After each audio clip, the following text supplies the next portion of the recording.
שלום צבי יחזקאלי. שלום תמיר, ברוך הבא. תודה, ברוך הנמצא. לאחרונה כתבת את הספר, אמרתי לכם, זה ג'יהאד. בוא נדבר על הכותרת. לסקר 30 שנים של תקשורת, להגיד, ולא להישמע או כן להישמע, בעיקר לא. מה, אמרתי לכם? כן. זה מה שאמרתי. אבל אחרי שכבר זה קורה, וה7 לאוקטובר קרה, חובתי להגיד אמרתי לכם. כי לא. זה ספר חינוך באיזשהו מקום. לא, אני לא מדבר על האמירה, אמרתי לכם על הנודניקיות שבעניין, אלא כשאתה מסתכל על באמת הקריירה התקשורתית שלך, ועל ההשפעה שלך ועל הסרטים שעשית והסדרות, בסופו של דבר לא הצלחת למנוע את ה7 לאוקטובר. נכון. איך זה מרגיש? זה תסכול, בראש ובראשונה. זה קודם כל תסכול. והתסכול הוא שאתה עושה עבודה עיתונאית, וכותב, ואומר, ומשדר, וסדרות, שממש משנות חשיבה, ומה שקרה לקהל לא קרה להנהגה, או אפשר לומר, מה שקרה להרבה אחרים לא קרה למקבלי ההחלטות. וזה קודם כל תסכול, כי תשמע, זה כתוב על הקיר. זה כמו שעכשיו מה שיקרה הלאה כתוב על הקיר. יהודה ושומרון וכולי. שבועיים לפני ראש השנה, לא זה הקודם, בעצם כמה שבועות לפני ה7 לאוקטובר, הייתי בהרצאה בקריית שמונה. הם עשו הרמת כוסית להשנה החדשה, בספרייה העירונית. ואיך אמרה לי מנהלת הספרייה, מאוד שמחנו לראות אותך, וקצת בייסת אותנו, עשית לנו שחור. אוי. אמרתי להם, תשמעו, אני לא מזמין את זה, אני לא סטנדאפיסט, אני בא ונותן את התמונה של חיזבאללה. חיזבאללה וחמאס קוראים את המפה, נכון, לראש השנה שלפני ה7 לאוקטובר, קוראים את המפה שאפשר לתקוף, ולכן תהיה מתקפה. אז תבין כמה תסכול היה בי ויש בי, עד היום שאני רואה גם את ניהול המלחמה, לאחר שאמרתי ולא שמעו. אבל אתה מדגיש פה שאולי מי שלא שמע זה הפוליטיקאים יותר מאשר הציבור. הציבור הוא מקום אחר לפי דעתך? היום כן, ודאי. תמיד הציבור באיזשהו מקום הוא במקום אחר, אבל האפשרויות שמציגים לו, או בוא נאמר דרך ההתבוננות שלו על המציאות, היא זו הבעייתית. וכמו שאני מתחיל בספר, זה קודם כל ראייה מערבית. לא תמיד הציבור יודע למה הוא חושב את מה שהוא חושב. אני יודע את זה, אני יציר החברה המערבית, אני למדתי, מיטב שנותיי הייתי באוניברסיטה, ועברתי את כל התחנות של הפירמות של החברה המערבית.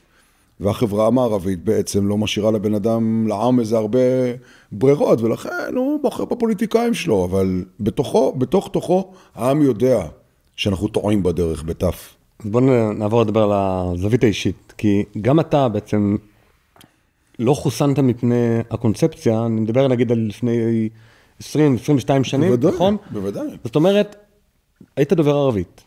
נכון. רכז בשב"כ או לא? לא הייתי רכז, הייתי ככה, לשב"כ נכנסתי באגף אבטחה.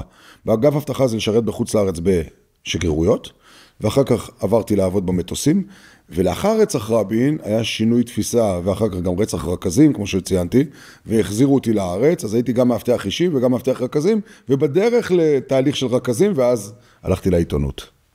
זאת אומרת, ישבתי בפגישות מודיעיניות, ועם הפעלה והכל. זאת אומרת, אי אפשר להגיד שאתה לא מבין ערבים, לא מכיר ערבים, נכון. אבל אפשר להגיד את זה. בדיוק, אפשר להגיד את זה, כי ראיתי אותם, ואגב, זה סטייה קטנה. אתה רואה את מה שאתה רואה, זכורה לי שיחה פה, באזור גוש עציון, שיצאנו מחברון עם רכז שישבנו, אתה יודע, עם שני מחבלים, בתוך חדר, לעשות העברה של מטען וכו' וכו' וכו', ואז אני אומר לו, תגיד, קפטן, מה דעתך האישית על מה שקורה? הוא אומר, תשמע, צריך לתת להם את הכל, הם צודקים. אתה מבין? זאת אומרת, אתה יכול להכיר ערבים, אבל בסוף להגיע למסקנה שהם צודקים. וזה הקונספציה. איך אמר רפואה? It's not about numbers, it's about justice, זה עניין של צדק. אם אתה מכיר בצדק שלהם, אתה לא מכיר בצדק שלך. אז אני לא שואל את השאלה הקלה של מה הוא חשב שיקרה כשיתנו להם הכל, אלא מה אתה חשבת כי אתה האמנת לו. נכון, אני חשבתי שאם ניתן להם הכל, תהיה פה מדינה עם שלטון חזק, של ערפאת או מישהו, והם ביד ברזל ידכאו את כל רצונות הטרור כלפינו, ולא נאכל חומוס ברמאללה, אבל לפחות יהיה לנו שקט מפיגועים. תבין איזה דיל נורא זה. אבל מה שאני שואל זה בעצם איך מישהו שהוא מכיר את הרחוב הערבי, שראיין נגיד מאות אנשים באותה תקופה, אנחנו מדברים נגיד על שנת 2000? כן, שהאינתיפאדה כבר פרצה. באינתיפאדה התחיל תהליך התפכחות שלקח לי כמה שנים, בואו נדבר על לפני כן, על אוסלו. אבל למה הוא לקח כל כך, כאילו אני... למה לקח לי הרבה זמן? בעצם המהלך הוא כזה, עם לגלות למאזינים את המהלך. המהלך הוא, למה לא הקשיבו לך? תסכול, נננה, הרגשות. ואז אני שואל, רגע, למה אתה לא הקשבת לעצמך?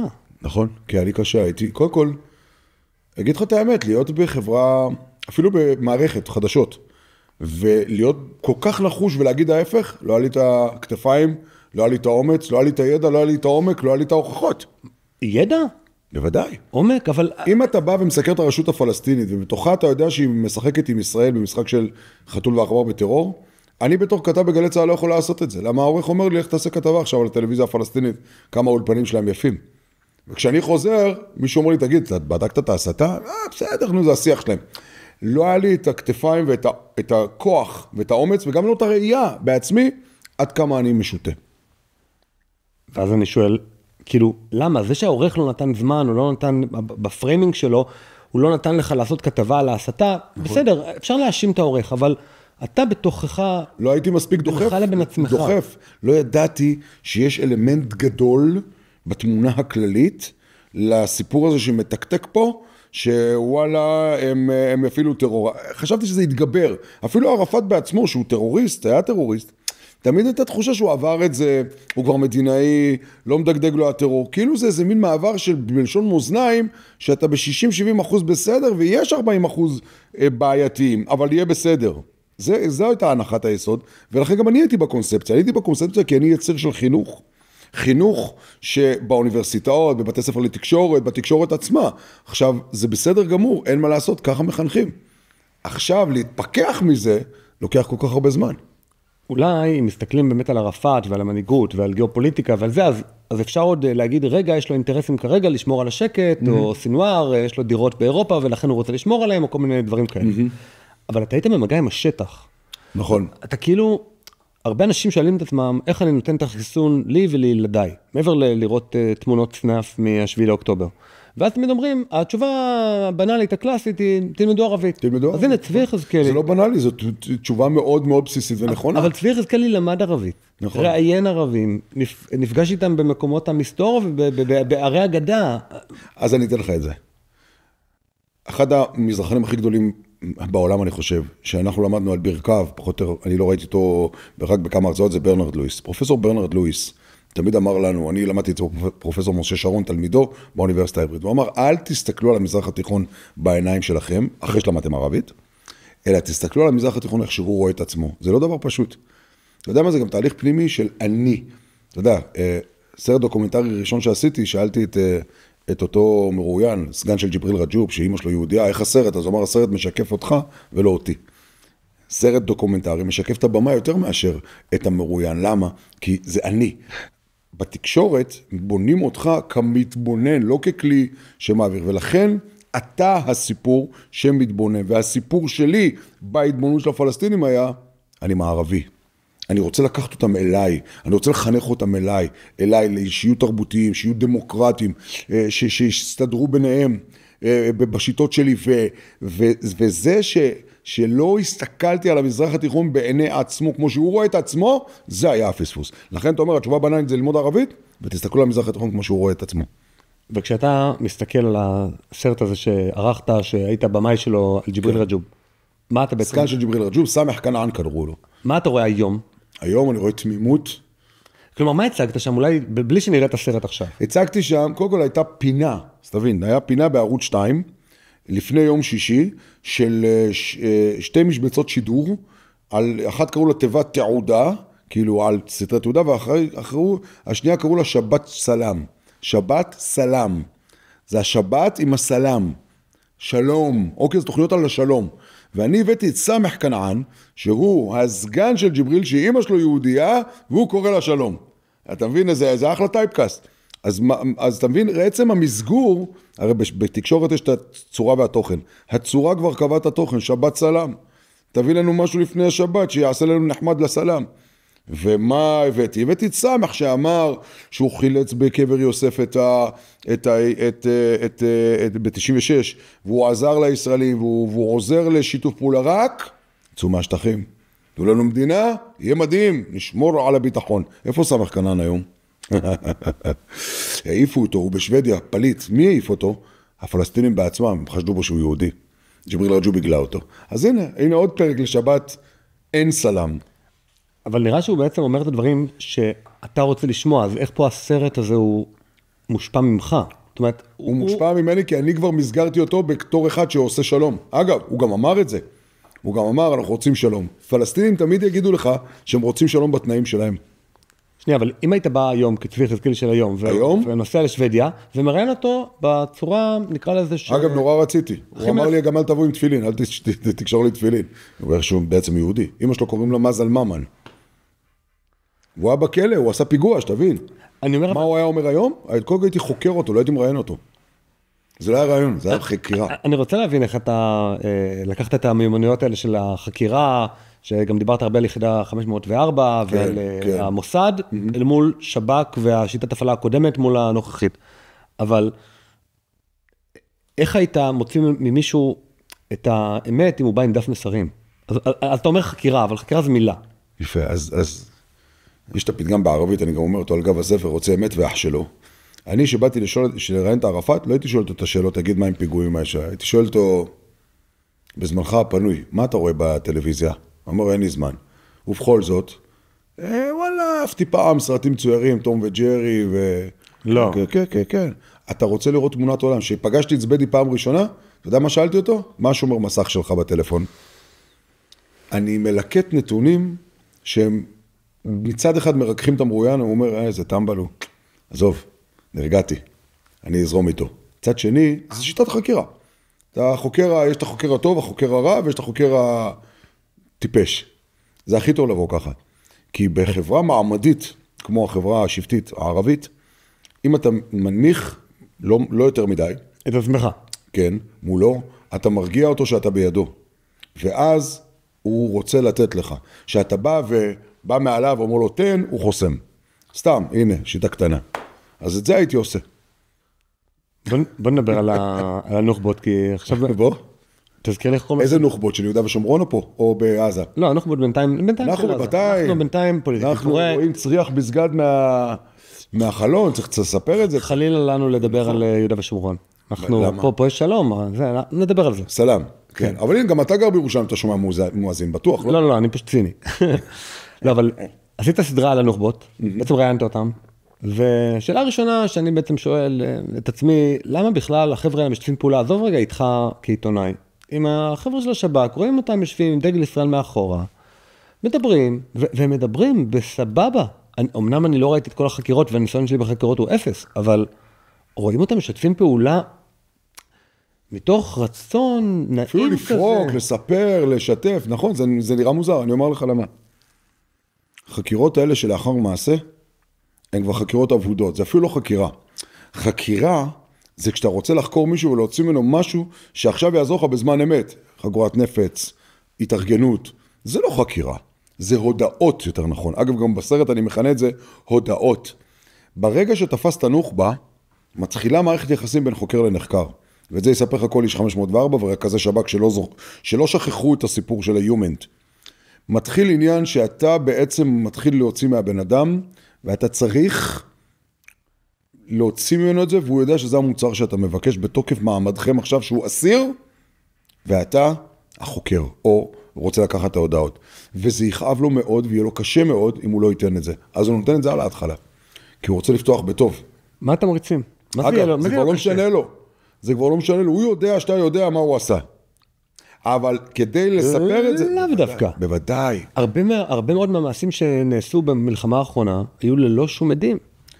נכון. יש איזשהו העמדת כוחות, אני אומר את זה לשאלתך, שבה הנחקר, או המחבל, מבין שעליו לספר את הכל בפרטים, והוא נותן את זה. אגב, זה פרטי פרטים לפעמים שאתה לא מאמין. זה בפלאפל עם ההוא שעמד, ראית, אתמול הייתה איזה... בשבוע האחרון פורסמה איזה קלטת מבית חולים כמאל עדואן, של האחראי על הניקיון שם. האחראי על הניקיון בבית חולים כמאל עדואן, שזה בסיס של עז א-דין אל-קסאם, הוא איש עז א-דין אל-קסאם, והוא מספר, והוא מדבר על חמאס, הלו, אתה חמאס. למה? בוא אני אעזור לך לצאת מהסיפור, כדי אולי לטהר אותך. יעזור לך אם תודה.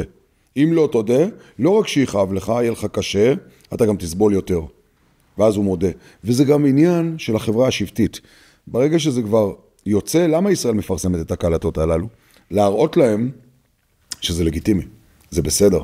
אבל זה בגידה בשבט. זה לא, הבגידה כבר, הוא כבר דואג לעצמו. זה לא בגידה בשבט. השבט מתיר את הדבר. אם הוא יעבוד עם ישראל, או יהיה משת"פ, זה בגידה בשבט. אבל הוא עובד עם ישראל, הוא משתף פעולה בחקירה. אין לו ברירה, הרי גם אנשי חמאס הכבדים ביותר, סלאח שחאד, אברהים מקד, מכל אלה בחקירות, אמרו, גם יאסין דיבר בחקירות. אין ברירה. למה? כי אין ברירה, הם מבינים שעומד מולם מישהו אכזר שיכול גם להרוג אותם. אבל זה לא נכון. נכון, אבל הם יודעים, בוא נאמר ככה. אני אעמיד רגע את הדברים. אנחנו הפריירים הכי גדולים של המזרח התיכון. אתה אומר את זה לא... עדיין כן, אבל אנחנו הפריירים הגדולים של המזרח התיכון שמתפכחים. כי אנחנו גם היחידים בקבוצת הפריירים פה. אמריקה היא פריירית גדולה. אנחנו הפריירים השכונתיים. אנחנו השטן הקטן, הפרייר הקטן. כן. הם יודעים שאנחנו פריירים. הם יודעים שהנוח'בות יקבלו אסלות חדשות מהניילונים, והם יודעים שהם יקבלו בסוף אוכל טוב ולא רק נקניקיות. נכון. והם יודעים שלא כל כך יענו אותם שבגץ... הנה, אתמול עצרו את זה שחילק ממתקים בכפר בית פוריק על הפיגוע בקדומים. הוא בטח כבר שוחרר, לא? לא, הוא בטח אוכל ממתקים בכלא. לא, כאילו מה... ברור. אנחנו פריירים, אז אתה יודע, כל מורה שנה א' יודע את זה שאתה יכול להם פעם ראשונה, אבל אין לך שום יכולת לממש שום איום, אז אתה מיד מבין שטוב, זה ילך או בטוב עם התלמידים, או באיזה דרך מאוד מתוחכמת. במקרה של עזה, יש פה אלמנט שישראל הכניסה למשחק, שהוא עדיין לא ברור אם הוא תמצא את כולו, זה שטח אדמה וחורבן, וזה הם יודעים. אבל המעשה של אותו נוח'בה, והשיתוף הפעולה שלו עם החוקר הספציפי הזה, לא יביא לי יותר שטח או פחות שטח שילקח מעזה. כן, אבל זה יכול להטיב עמו בכלא, והוא דואג כבר לעצמו.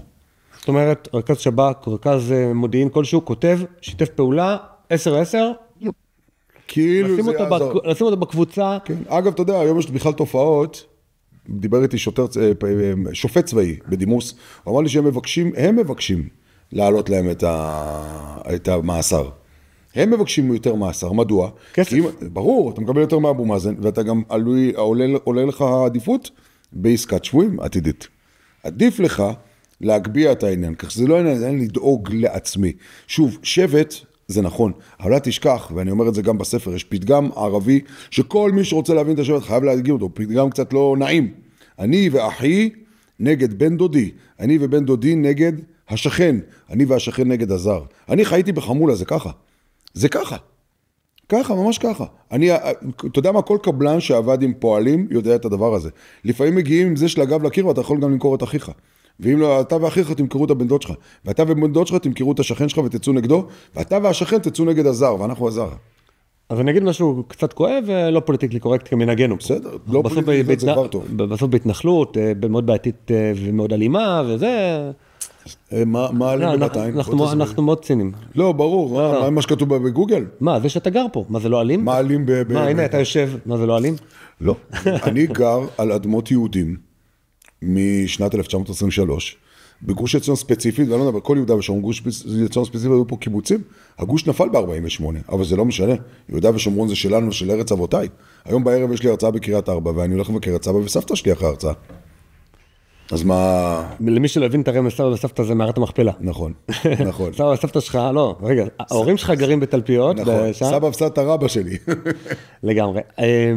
עכשיו... אז מה, נו אוקיי, ואז אני גר בהתנחלות. לא, אני אומר, כל אחד, הדבר הלא נעים שאני עומד להגיד, זה בעצם כל אחד שעבד אי פעם עם קבלנים ערבים וזה, ושהיה לו פועלים בבית, יודע שהוא שואל שאלה, והוא מקבל שקר. שנייה, עשית את זה? כן, אתה הולך לחדר השני, הוא לא עשה כלום. כלום. עכשיו, איך אתה מקבל מהאנשים האלה משהו שהוא יותר דומה וקרוב לאמת? כי החבר'ה האלה משקרים במצח נחושה, כאילו, הם בורחים. קודם כל, השקר מותר. השקר מותר לפי הקוראן ולפי החדיס. שזה אם זו תחבולה, כמו, אתה יודע, לשקר, איך אומרים, לשקר מפני השלום, או לשנות מפני השלום. כן. שאלו פעם את השומרו של ערפאת, אני יכול לתת לך את הקטע וידאו הזה, של מוחמד א-דיה, הצל של ערפאת שהלך מאחוריו. שאלו אותו אחרי העשור שערפאת מת, הוא שיקר? הוא אמר כן. רגע, איך שיקר? הוא אומר 3 מקרים אתה יכול לשקר. 1, כדי להשלים בין הצדדים, להגיד, תשמע, הוא בא לקראתך, למרות שזה לא קורה. 2, אישה ששואלת את בעלה אם אני יפה, הוא חייב לשקר. כן, זה גם לפי הלכה. 3, זה גם בפוליטיקה. אם אתה מבין שהשקר יעזור לך בטקטיקה. זה השקר. וגבולות 67 זה לא שקר.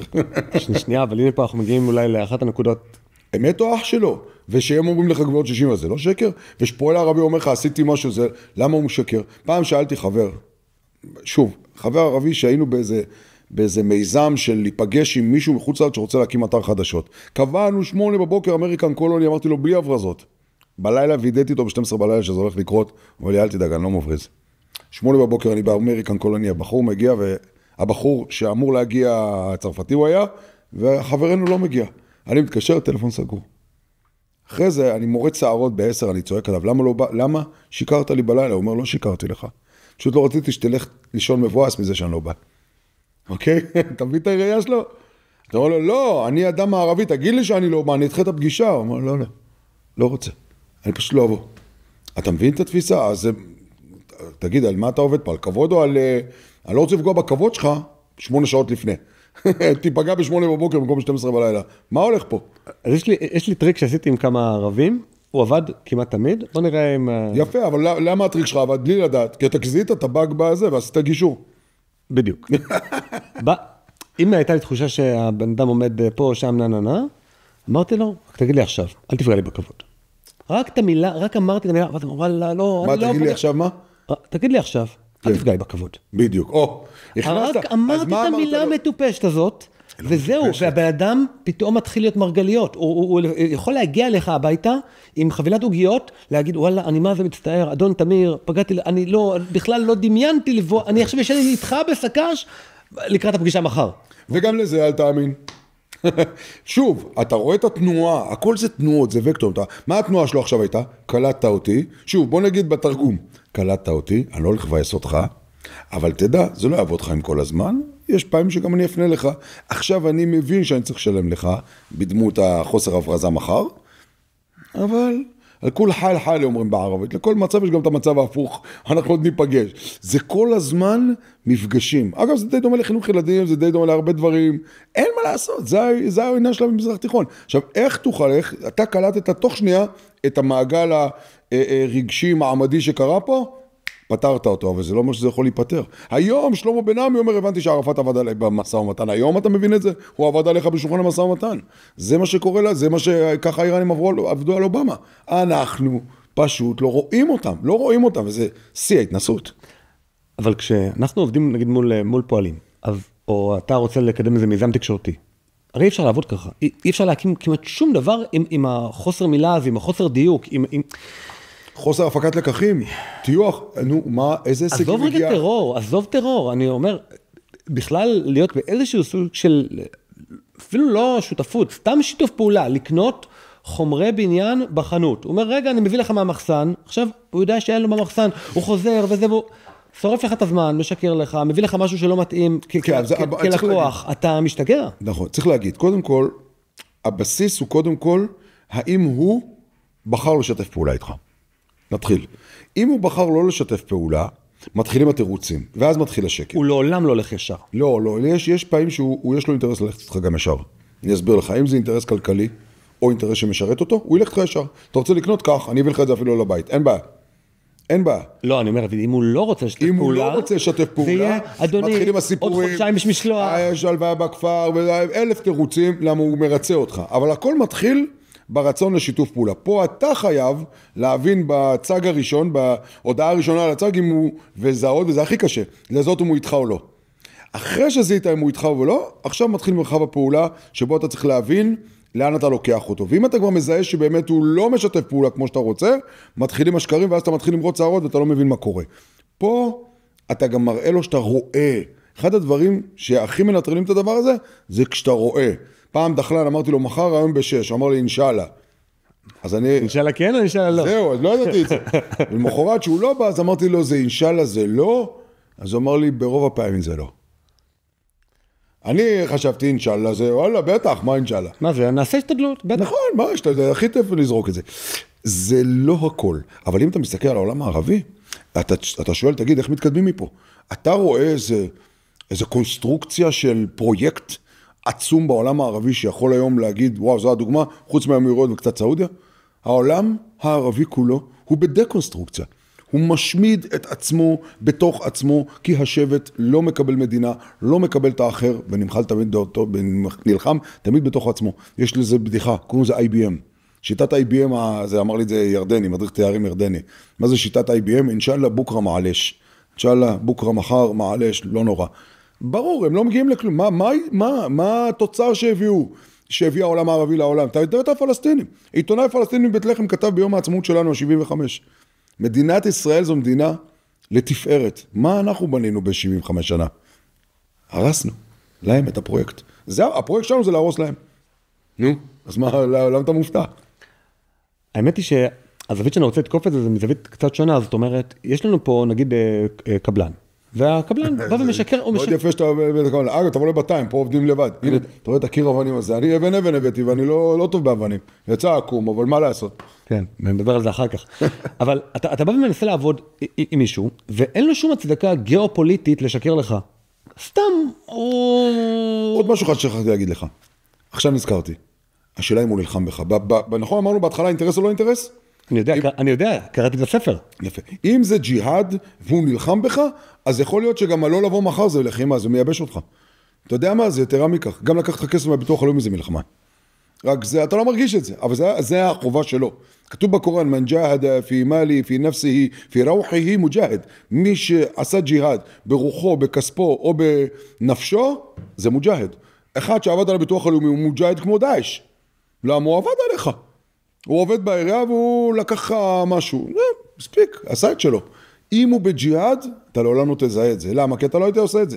זאת אומרת שהוא משתמש בהצדקה השלישית של ערפאת, גם כשאני שואל אותו, רגע, סידרת את החדר, סגרת את האור? הוא אומר לי, כן, אבל הוא לא סגר. זאת אומרת, הוא בעצם עשה את זה על מנת דקירה קטנה.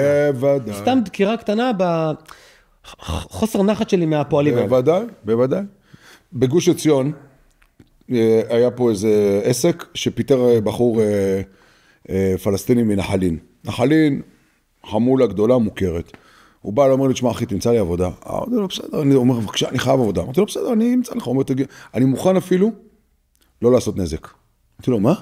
הוא אומר, את המחויבות שלנו שלפעמים אנחנו קצת עושים, אני לא אעשה. קח אותי לעבודה.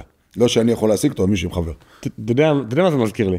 כל בית יהודי מצווה לזכר לחורבן. יפה. אז הם מצווים בעצם. זכר לג'יהאד. גם אם הם עושים עבודה טובה, אז הם יעשו משהו קטן שהוא כאילו, וואלה, בשביל הנשמה. אני צריך ג'יהאד, קצת, מה? אז זה קורה שוב, אנחנו מדברים בהכללות, אבל זה לא הכללה, אבל זה קורה הרבה. זה קורה הרבה. מה לעשות? למה? כי אנחנו במלחמה, זה מה שאני אומר פה בספר. אתה במלחמה למרות שבחיים המערבים, וואלה, בסדר, הוא פה עכשיו. שזה לא כולם. יש כאלה, במיוחד בדור הקודם, שהם לא כאלה מעיזים, כמו הגל הראשוני של המהגרים באירופה. הם לא באו לפגוע באירופים, הם באו לתת לאירופים. אבל הילדים שלהם לא מוכנים כבר לעשות את זה. אנחנו עם הדור הרביעי והחמישי הפלסטיני היום, מאז הנכבה, מאז 67, שבא ואומר, מה פתאום? מה פתאום? אני לא מוכן לתת לך את העונג הזה, שאתה תרכב עליי ואני נקה לך את האוניברסיטה או את בית החולים. זה תמיד ילקח באש תשלום, ואנחנו מקבלים את זה. אבל הם נוסעים במכוניות יותר טובות מאיתנו, חלקם. כי כל המערכת הכלכלית שם גרים בבתים מדהימים, באמת, יפים. אבן, כמו שצריך. אתה יודע, אתה היית אלפי פעמים, אני הייתי רק פעם אחת שם בבית לחם, עם איזשהו סוחר שרצה לעשות שיתוף פעולה עם מישהו מהמשפחה שלי, אתה נכנס. אז זה ורסאי.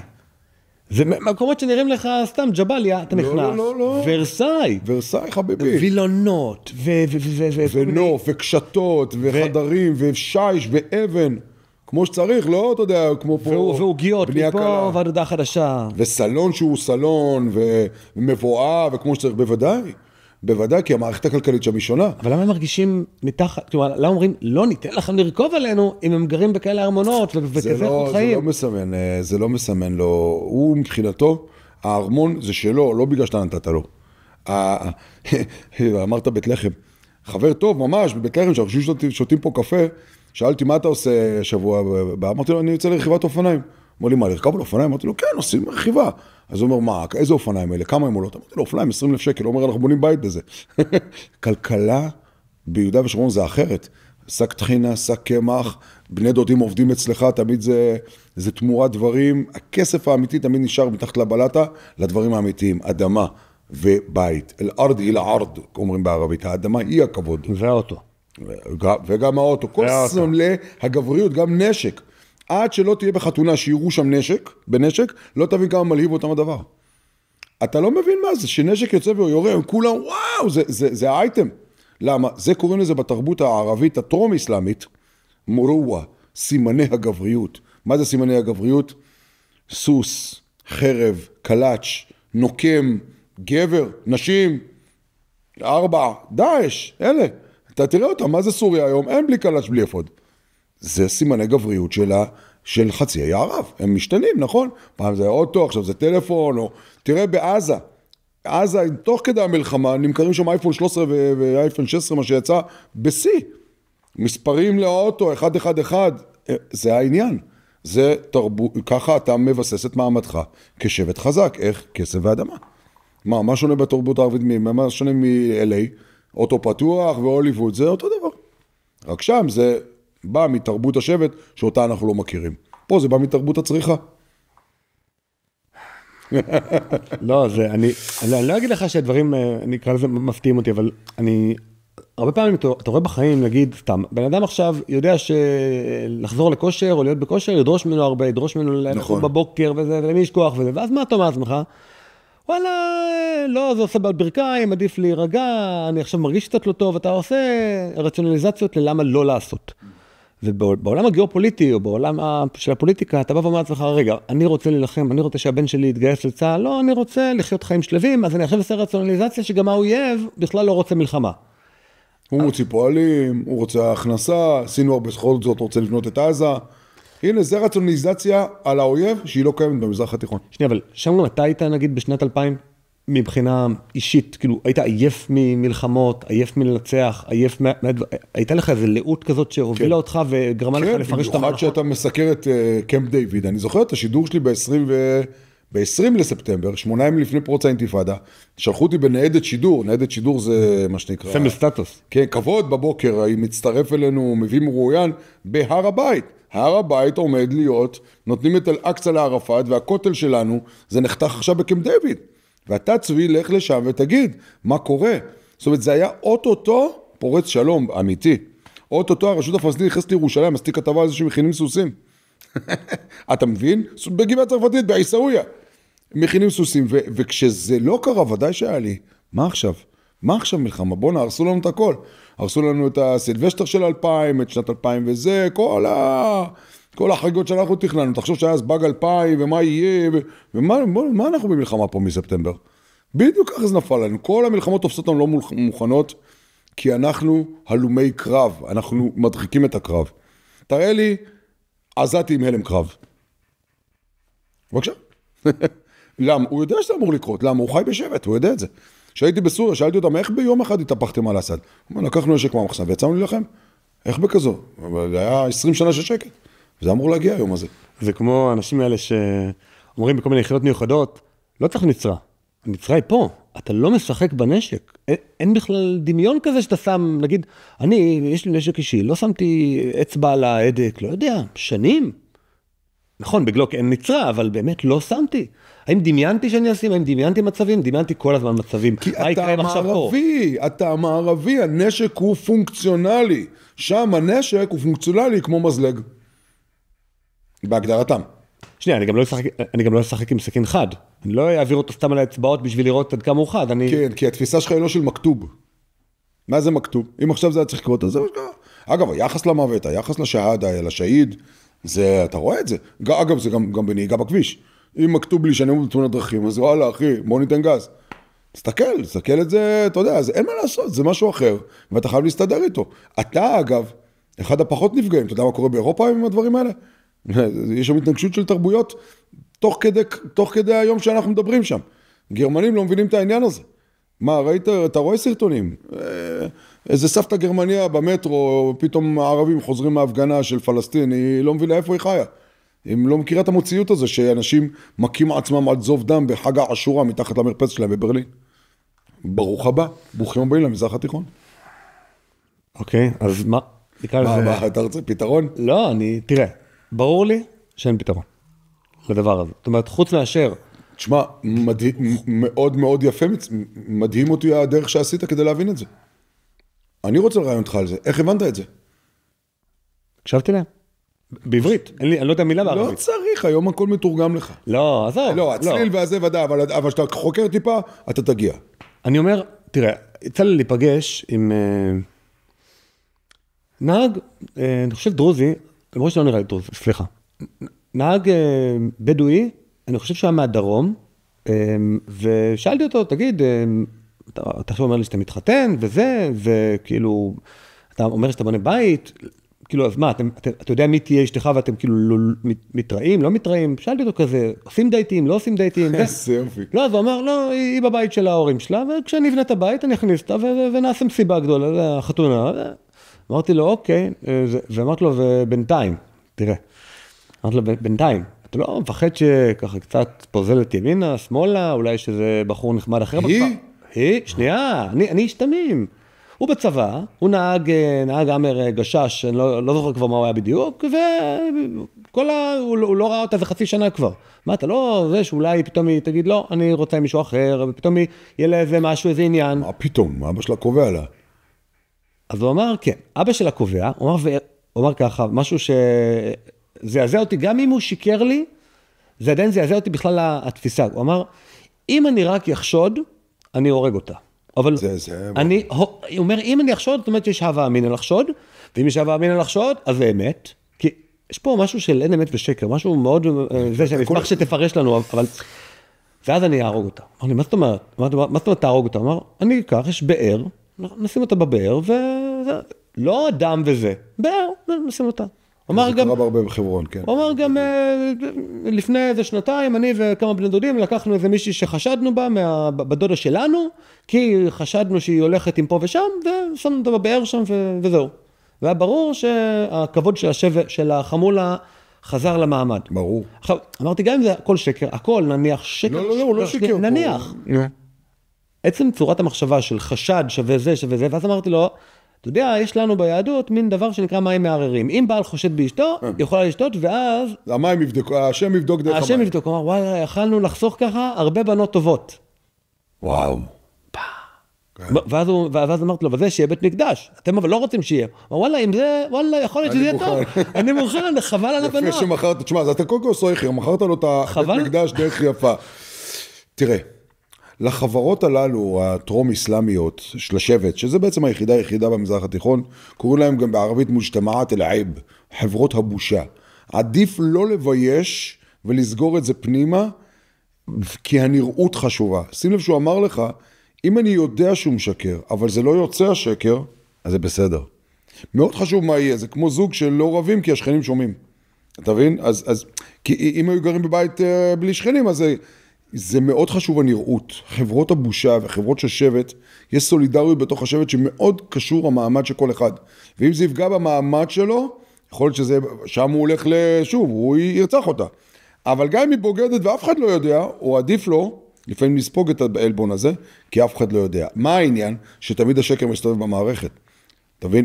שקר תמיד מסתובב במערכת וכולם יודעים את זה. זה כמו... פה, לאבן הזו הייתי צריך מכונת ליטוש, אז לוויתי מחבר, מישהו פלסטיני, אז הוא אומר לי, תשמע, אני חייב את המכונה עד מחר. אמרתי לו, אחי, אבל אני צריך אותה ליומיים. הוא אומר, אבל זה של אבא שלי, הוא חייב אותה מחר. ואז אבא שלו מתקשר, אז הוא אומר לו, התקלקלה. זאת אומרת, הוא משקר לאבא שלו בשבילי.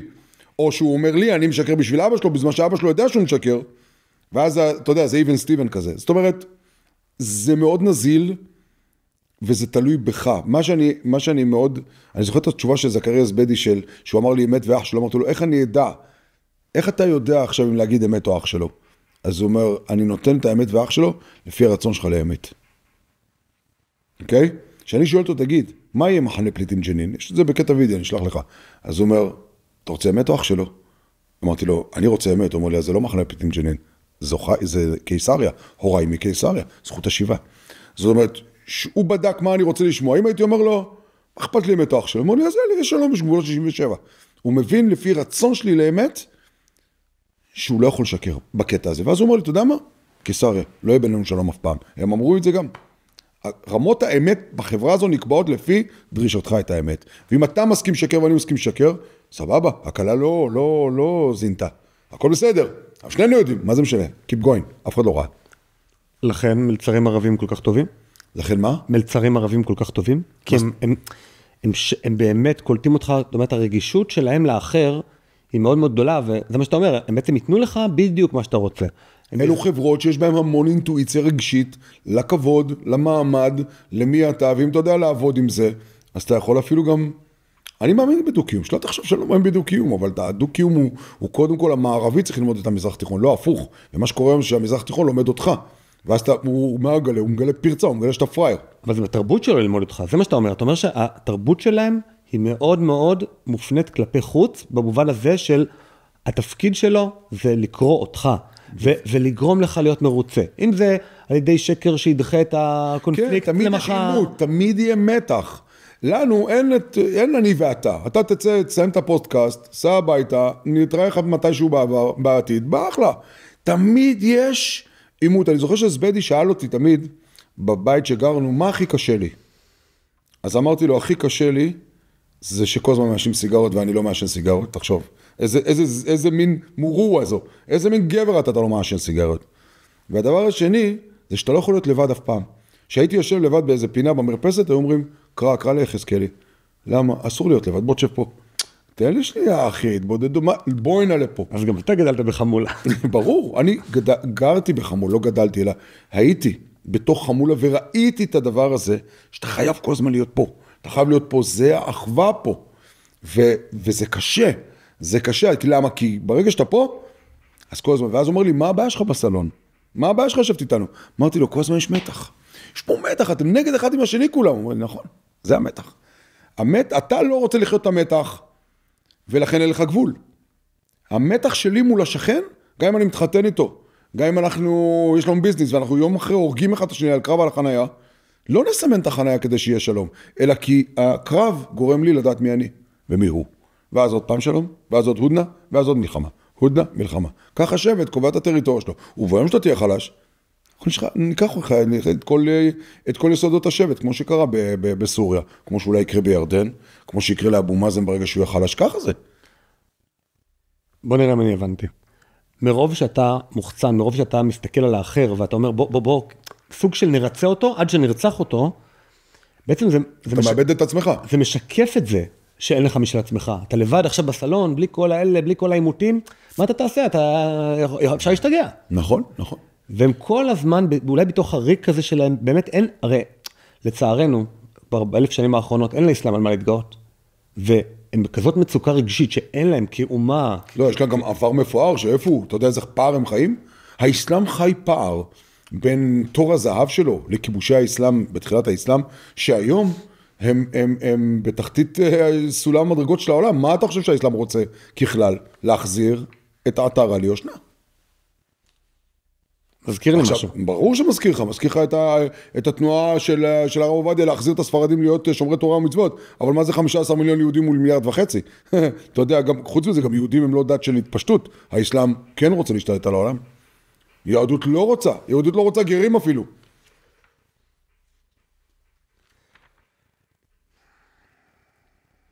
המון סימניות יש לך בספר, אני אשמח, והכל בכתום. אתה יודע, הרצי הלוי אמר באיזשהו שלב, שסינואר התנהג בצורה לא רציונלית.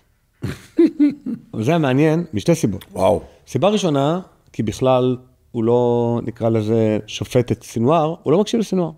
אבל סיבה שנייה, זה כי הרצי גם לא מקשיב להרצי. זאת אומרת, באמת, מאיזשהו שלב סוציו-אקונומי ומעלה, מה אתה מחפש? אתה מחפש כבוד, אתה מחפש להיכתב בספרי היסטוריה, אתה מחפש להיחשב כרמטכ"ל, נקרא לזה, מהטובים שהיו, ולא כחתום על כשל. אתה מחפש לא רק לרצות את החברים וזה, הרי כל אחד מאיתנו שהגיע לאיזושהי מדרגה בחיים, גם מדרגות נמוכות וגם גבוהות, מחפש שם, טוב שם משם אין טוב. נכון. גם אם הוא לא יהודי מאמין בכלל. בסדר, נכון. הוא רוצה להיות חתום על משהו ייחודי והישגי. וסינואר זכה לדף בספרי ההיסטוריה, דף אמנם מעופש ומרופט ומגעיל, אבל אולי בתרבות הערבית הוא זכה לדף מפואר מזהב. אחרי סלאח א-דין, בדף הזה הוא בוודאי. אז מה השאלה? האם זה לא רציונלי לרצות דף בספרי ההיסטוריה? הרי גם אני חושב הרצי, וגם נתניהו, וגם כל פוליטיקאי, וגם כל גנרל רוצה דף בספרי ההיסטוריה, רוצה שיזכרו אותו, כוואו, כי זה היה מפקד מעולה, הוא חתום על מבצע המוקד. כן, אבל זה הפוך. הרציונל של סינואר, ברור שהוא לא הרציונל של הרצי, אבל הרציונל הדתי שהרצי מייחס לסינואר, הוא גם לא הרציונל הדתי שהרצי מייחס לעצמו.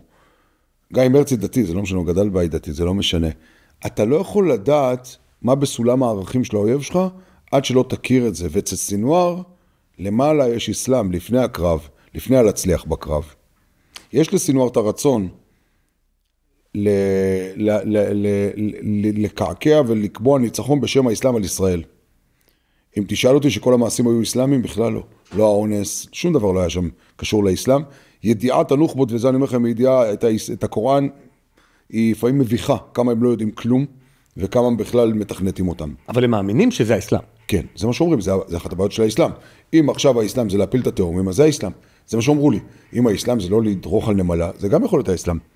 אז זה יכול לקרות, זה הבעיה זה כל המלכוד שהאסלאם קיים היום במיליון וחצי מאמינים. הנקודה הזאת לא לגמרי ברורה. זאת אומרת, הרצי לא פירש את סינואר? הרצי לא פירש את סינואר. מבחינה דתית? לא, כי הוא אמר, אני מבין אותו מבחינה דתית, כי מה שאני מבין מבחינה דתית, זה מה שעושה לו, זה הפער. שאתה כאילו מדבר על אותו ערך, ואתה בטוח שהוא אותו דבר לגבי הבחור השני, ושם מגיע הבאג. אתה לא יודע מה זה אסלאם בשביל סינואר. כי זה לא מה זה יהדות בשביל הרצי. מה, אתה מניח שזה דרכי נועם, וזה אסלאם? דת שלום כזאת. לא, אתה מניח שהוא עושה את הכל למען הדת שלו, אבל אתה לא יודע מה הוא מוכן לעשות למען הדת שלו. זה לא מה שאתה היית מוכן לעשות. זה העניין. אני רק אומר, העיוורון פה הוא פשוט כפול ומכופל. תביא, וזה אדם שקורא דפי מודיעין. אני אומר, אבל העיוורון פה הוא כפול ומכופל. אני לא רוצה לבוא ולהגיד, רק מי שמבין אסלאם יכול להבין אותם. אני חושב שזה לא נכון. אני חושב שרק... מי שמבין עצמו יכול להבין אותם. כן. או אפילו מי שבא... חבר חזר מעזה, אומר לי, תשמע, אני לא ערביסט, רואה את התוכנית שלך, אתה כל הזמן אוכל לנו את הראש, למה אנחנו לא מבינים אותם? לא צריך להבין אותם. אם אתה יהודי, אתה מבין את כל הסיפור. אמרתי לו, תשמע, זו רמה גבוהה. אני עדיין לא שם. אבל אפילו לא זה. אני אומר, אתה בסך הכל צריך להבין שיש עוד דברים בעולם הזה, חוץ ממרקס, חוץ מכסף, חוץ מסוציו-אקונומי. ברגע שאתה אומר, אתה יודע מה? אני לא מבין כלום בעולם. אבל יש עוד דברים חוץ מכסף. מקסים, קוראים לזה מזרח תיכון. אבל כל אחד מאיתנו מבין את זה בעצמו. כל אחד מאיתנו שהרוויח אי פעם משכורת גדולה, רואה שאוקיי, בסוף היום, מה יש לך? נו. מה אתה? נכון. אז אתה אומר, רגע, עם המשכורת הגדולה, אז נגיד אתה... אבל אחד יש לו זמן להבין את זה 10 שנים, 15 שנה, לי לקח איזה 30 ומשהו שנה להבין את זה. שבסוף אין כלום בעולם הזה, ובסופו של דבר זה אתה והשיוך שלך והנשמה שלך ופוליטיקה של זהויות, אתה יהודי. לוקח זמן להבין, לא כולם מבינים את זה. אבל עזוב רגע יהודי. הרצי עדיין בתוכו בטוח שבאיזשהו מקור הוא וסינואר יכולים להיות חברים, בקטע של צד של הגבול. הוא יהיה בסדר. עובדה, ככה הצבא עבד. תראה את כל התוכניות שיועדו לעזה. פועלים, שלום, הרתעה, טילים, מנהור, מה הוא האמין? הוא האמין בחיזוק הצד השני, זה ככה הצבא עבד. ואחר כשהוא התפרץ הוא גם מופתע. נו באמת, אז איפה אתה חי? ושוב, אני לא אומר על הרצי, הוא חלק מקונספציה גדולה. אתה אומר על עצמך, עליי, כאילו על... כולנו הרצים על אנשים שכבר עברו לצד השני, לצד בוודאי, עכשיו, כולנו יש גם את הקטע הזה, תבין, גם אני אפול בזה, במרחיק לכת, במהלך, אני כל הזמן צריך להזכיר לעצמי. אתה בקרב, אנחנו בקרב. הבעיה היא ששוב, מ"פ, מח"ט, מג"ד, אתה מדבר איתם, הם מדהימים. מי אלוף ומעלה, תראה את השיבוש. ושם הם משובושים לגמרי. אגב, גם הקבינט שלנו, כמה מערביות יצאה משם? בביפרים, בחיסול נסראללה, אתה יודע, כמה דם דיממנו עד אז. והנה, עכשיו אנחנו בסוג אופורת של ניצחון, והדברים עדיין, המלחמה עדיין קיימת. חיזבאללה לא שכח מי הוא, איראנים לא שכחו מי הוא, יהודה ושומרון לא שכחו מי הם. זה קורה עדיין, אבל אנחנו כבר עשינו איזה לייק. אז לא ניצחנו, אבל בואו כן ננסה לחשוב... ניצחנו, אבל לא וידאנו הריגה. ניצחנו? אנחנו בדרך לניצחון, אם לא וידאנו הריגה. מה זה ניצחון? יש לך יריב, פגעת בו, הפלת אותו. הוא גמור. עדיין יש חמאס. נכון, לא וידאת הריגה. תרגיל הפתעה ראשון, מאבטח, בום, בום, בום, מחבל עומד מעבר לפינה. הפלת את המחבל, כן, אבל רגע, אילון וודא הריגה, הוא ישקם את הכוח שלו. אילון וודא הריגה, הוא עוד ירצה ממני עסקת חטופים בתנאים שאני לא מוכן. וידוא הריגה, זה לסיים את העבודה. בסוריה עשו וידוא הריגה לאסד, לא באכזריות, אין אסד, אין אסד יותר בסוריה, אוקיי? בוא נגיע למצב שאין חמאס בעזה, הגדרות המלחמה. אני אגיד את זה אחרת, גם אם הצלחת לעצור את המחבל, בום בום, תרגיל ראשון, א' ב' של הבטחה, זה הרע במיעוטו, זה כלום בפיתה. כן, לא, אני מדבר על זה כדימוי שזה האויב. אני מבין, אני רק אומר, אתה צריך לחשוב רגע, מה היה לו בראש לפני שפוצצתי לו את הראש? מה שהיה לו בראש, זה כדאי לי למות, העיקר לפגוע ביהודי, העיקר כדור, העיקר זה, המשפחה שלי תקבל בית, רשות, אני אוהב את המוות כמו שאתה אוהב את החיים. מעולה, צריך להסתכל על מערכת התמריצים הכוללת שלו. אם אפילו זה רק, אתה יודע מה, נגיד, יהיה אפס כסף מהרשות הפלסטינית לאותם זה, אבל במשפחה, וואלה, זה כבוד, כל משפחה כזאת תולה על הדלת איזשהו סתם סמל עגול כחול, סתם משהו שהוא לא קשור טרור, אבל ידוע שהם מהמשפחת הצלשניקים. ברור, אגב, יש את זה בפתח של הבית, חאג', הייתי בחאג'.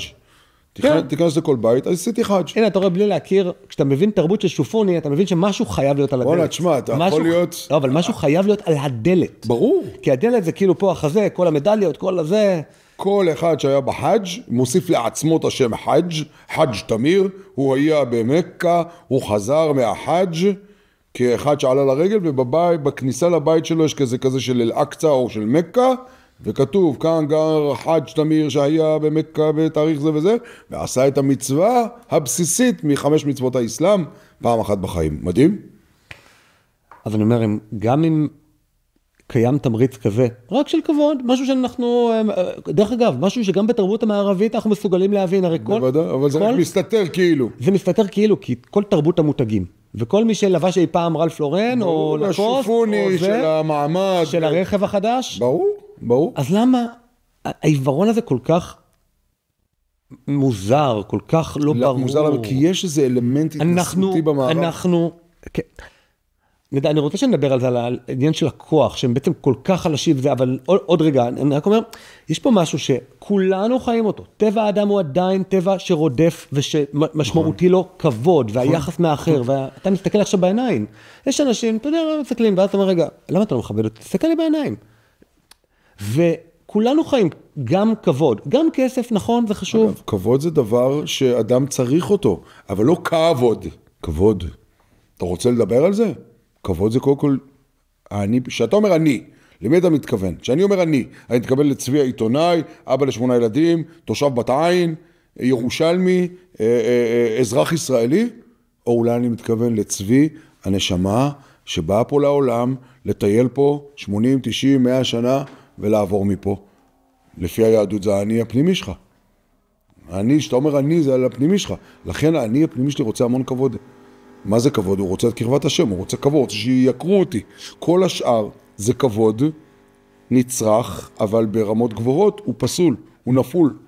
אז אם אני רוצה שיכבדו אותי ואני אלך בקניון ויגידו, צבי יחזקאלי מהטלוויזיה, ויש בי צד שרוצה את זה, אבל אם זה לא צד מרוסן וקטן ואפילו נעלם לפעמים, או אפילו גם מציק, אז אני בבעיה, אם אני ממשיך להתמכר לזה. והייתי בנקודה הזו, אבל אז ברוך השם, השם חילץ אותי. אבל כן, זה סחרחרה מאוד מאוד קשה. שהעולם המערבי חי, במיוחד בעולם הרשתות החברתיות. אתמול השכן שלי אמר לי שהוא מצא איזשהו מסמך מודיעיני מלפני למעלה מ50 שנים, במלחמת יום כיפור, מין לקחי המודיעין, מלחמת יום כיפור, מסווג, ואמר, תקשיב, קראתי את זה, אחד לאחד, מה שהיום. איזה יופי. תראה, יש פה כמה דברים לדבר עליהם בהקשר של באמת ה50 שנים שעברו, ומה למדנו ומה לא למדנו, אבל בסופו של דבר נראה לי משהו מתודעת 6 הימים עדיין נמצא בנו, משהו מהיוערה, מהזלזול באויב, ממה יש להם בכלל, הם גם לא יודעים לחשוב, הנה ראינו איזה עבודה הם עושים, עבודה ערבית. אני זוכר בשבוע הראשון שלי בשריון, אמרתי לעצמי, צהל גרוע, כאילו צהל באמת בינוני ברמה שכאילו שום דבר פה לא עובד, הכל מסואב, הכל לא מתפקד, הכל, הזמנים של הארוחות לא זה, העגבניות חתוכות, אתה יודע, בצורה מזלזלת. זה לא צבא. לא הצבא שהוא אומר שהוא. זה לא גומיות בנעליים, זה מדים מגועצים, משהו שם היה, גם חיילים גוררים את הנעליים על הרגליים בצורה כזאת שזה שוחק להם את הצד החיצוני של הנעל, מרוב שהם עייפים. ככה לא נראה צבא. ואז מה אמרתי? כנראה שהאויבים שלנו עוד יותר גרועים. עוד יותר. אבל על זה אמרת נכון. אנחנו סך הכל רוצים טיפה מעבר לזה כדי לנצח אותם ולגמור את הסיפור הזה שקוראים לו, יאללה, תרדו ממני, אבל אנחנו לא הבנו שב-67 גם לא ניצחנו. לא ניצחנו. אם בסופו של דבר אתה מתמודד עם טרור היום, ובהר הבית יש לך את הרשות הפלסטינית ואת חמאס, ויש לך את כל הסיפור הזה, אז לא ניצחת ב-67. תכלס לא ניצחת, אבל כן התגאית ויש לך יוערה. אני חושב שזו אחת הנקודות שבה המערב לא מוכן לקבל את המזרח. בסופו של דבר זה גאווה. של מי הם? טרייבס, ילידים, תמיד הם אומרים לי, מה זה סונים שיעים? מה, יש להם ווייז? זה ילידים, מה זה? אין להם ווייז, אין להם דיסק און קי, אין להם עגבניות שרי, אין להם סייבר. נכון, הם לא אומת הייטק. ועד שאתה תרגיז אותי, אז נפוצץ לך כבר את הביפרים, יאללה, לך מפה. יש פה מחוז הדחקה שלם של המערב ואת המזרח, אבל הבשורה הפחות טובה למערב זה שאנחנו חיים פה במזרח. וכמו שאתה מבין את הצורך בללמוד ערבית, או ללמוד את התרבות, או ללמוד מה עומד נגדך, כי זה כלל ראשון בקרב, או אפילו גם בדו-קיום, ככה זה יהיה לדורות הבאים. והדור שיצא מח'אן יונס, מרפיח, מלבנון, מסוריה, זה דור שלא יוותר לעצמו. שנית, זה לא יקרה, זהו. ביום כיפור לא יכולנו לומר את זה. כי ביום כיפור איכשהו, אתה יודע, זה איכשהו נהיה עם השלום, וזה, תרבות יום כיפור עדיין נמשכה בצבא. תכלס. אם באמת הצבא ייקח את עצמו בידיים, שוב, אני מדבר פוסט הרצי וכל המתקן קונספציה הזה, אתה תראה צבא אחר. לא אכזרי יותר, לגמרי לא. פשוט יותר מפוקח. נראה לך? בטח. עזוב, עוד 4 שנים. המתקן יותר התקפי או פחות התקפי? עזוב, אני מדבר בצעדים קטנים, אין מהפכים בחיים. אפילו אנחנו כבר הפכנו להיות יותר התקפים אחרי שנה וחודשיים. ואני מדבר איתך, אנחנו עוד לפני האתגרים הגדולים שלנו. יש לנו טיראן, יש לנו את יהודה ושומרון. בסוף אתה תראה שיהיה פה איזה קרב ביהודה ושומרון, שאולי מחל פליטים ג'ין יהיה המקום הראשון, שאתה תעשה בו כמו ג'באליה, זה יהיה חייב לעשות. אין ברירה, אתה תצטרך להרוס את התת קרקע, אתה 22 שנה נלחם שם. מתי זה יקרה? שזה ידמם יותר מדי. אתה רואה אותי ככה, אני מניח, כי אתה אדם גם מאוד רגיש לאנשים, אתה רואה אותי כזה בולע רוק וחושב וזה, אבל אני אשמח כשזה יקרה. אני אשמח אם זה יקרה ביוזמתנו. אני אשמח אם זה יקרה ברור, לא בהפתעה. ברור, כי זה יקדים, ברור, אתה תשמח שיקדים תרופה למכה. וגם, כי זה מגיע להם. יש שם אנשים, או לפחות רוב רובם המוחלט של האנשים שם, גאים יותר בזהותם הפלסטינית, מעל 95% מהם, על פי הסקר של שקקי, גאים יותר בזהותם הפלסטינית, אחרי 7 לאוקטובר. נכון. אז אני אומר, עם כל הכבוד אליכם... מגיע זה ברמת אבל נקמה, אני מדבר עוד לפני, אתה יודע שאני, אין לי תלונה אליהם, אין לי תלונה לערבים. בוא נגיד, עד עכשיו, היה לי איזה תלונה אליהם? לא. הם עושים את מה שהם מחונכים, הם מצווים, לפי ספרי הלימוד, לפי הדוקטרינה, לפי האמונה שלהם. תפדלו. בשומר חומות גם אמרתי את זה. הבעיה שלנו בשומר חומות הייתה שאנחנו לא הגדרנו את זה כמו שהם מגדירים את זה, זה הבעיה. אמר מוחמד ברכה, חבר כנסת פעמיים 2 קדנציות, ראש ועדת מעקב ערביי ישראל עם פנסיה תקציבית. הוא אומר לך, חביבי, מה שהיה ב-2021, במאי 2021, מה שאנחנו קוראים שומר חומות, זו הייתה אינתיפאדה. רק אצלנו קוראים לזה סכסוך שכנים, או כמו שהמשטרה ההולנדית קוראה למה שקרה בין אוהדי מכבי לזה, ריב בין אוהדים. זה לא ריב בין אוהדים, זה לא ריב בין שכנים בלוד, זה דתי. זה אימות דתי, לא בגלל שאני דתי אני אומר את זה, בגלל שזה האימות. ולכן, זה הסיפור, והם עושים את זה מעולה. אתה יודע מה? אני אפילו לא יודע בביצת תרנגולת מי העיר את מי, אבל יש לי תחושה שאנחנו תמיד מעירים אותם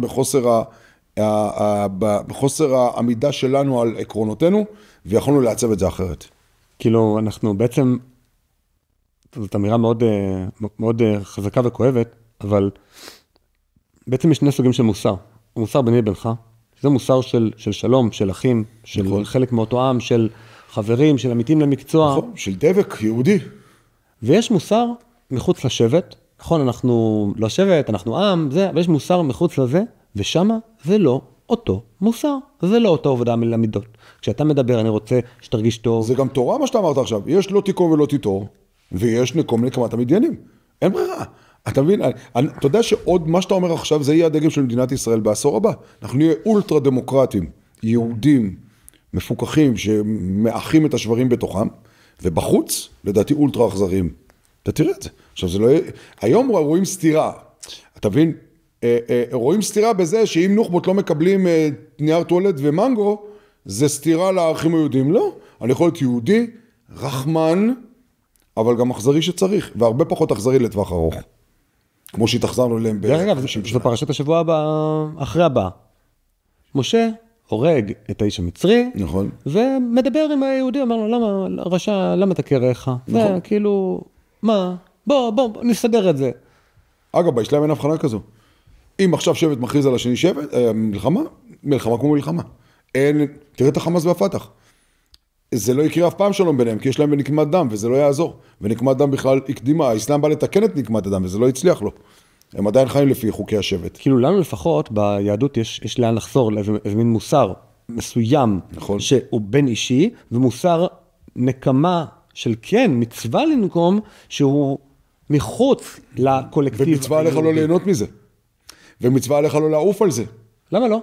אז אתה לא מצווה, לא אמור לתת יותר מזה. שנייה. עכשיו אני... שאל אותי הילד שלי... יריתי במחבל במלחמה. בסדר. אתה צריך להיות... אני לא אמור להגיד, יש, עשיתי את מה שצריך לעשות. אבל לא לקחת את זה כתכונה אחר כך, לחפש את זה בעוד מקומות אחרים ולהיות הקילר של השכונה. לא, אבל אתה אמור לשמוח. הנה הפספוס בחברות הערביות. אבל אתה אמור לשמוח. אני חושב בכלל אנחנו כל כך רחוקים לכיוון, נקרא לזה, נוצרי אוניברסלי. שאתה צריך עוד להתקדם ברור. לא, שצריך לבוא ולעודד לחייל, להגיד לו, ירית, זה, כל הכבוד, יש. כל הכבוד כן, אבל בין לעוף על זה... עושים פריסה, טקס חריטת ה-X על הנשק. כל הכבוד. בסדר, אתה יודע מה, הייתי עושה את זה אולי אחרת, הייתי עושה את זה משהו יותר פנימי של, וואלה, עשית מה שמצופה ממך, קודם כל עשית מה שמצופה ממך. זה נראה לי המקום המדויק, ולא המקום של התיקון, של התשובה. נכון. כי בתשובה אנחנו צריכים קצת יותר. אנחנו צריכים קצת... לקחת כדי לאזן, זה רמב"ם קלאסי, של אם היית פה, אז אתה תלך לפה קצת כדי לאזן פה. אנחנו פה, אחי, אנחנו בצעדים, בואו נגיד, לא עברנו את הנקודה. אבל השאלה היא, בעצם, לנו יש עוד לאן לחזור. אפשר לעשות תשובה על הערכים היהודיים הקלאסיים לפני הגלות. מה יעשה העולם הנוצרי? מה תעשה אירופה? מה תעשה ארצות הברית? אחרי ה-9/11, פגיעת המטוסים בבנייני התאומים, אני לא זוכר מי בדיוק אמר את זה, אני חושב שזה היה שדרן של CBS, הוא אמר, למה הבאתם את המלחמה שלכם אלינו? אגב, בוש אמר הוא אמר את זה, שכל הסיפור של נפילת התאומים, זה בגלל הסכסוך הישראלי-פלסטיני שלא נפטר, ויצא והתגדל בעולם. אם הייתם פותרים את זה, בן לאדן ואני היינו חברים. אתה מבין את הטיפשות של האמריקאים? אגב, עד היום האמריקאים לא מבינים מה קרה להם ב-11 ספטמבר, ולא מטפלים בזה נכון. תראה את הפריחה של האסלאם בתוך ארצות הברית. אני לא מדבר על מסגד במקום ה-World Trade Center בניו יורק.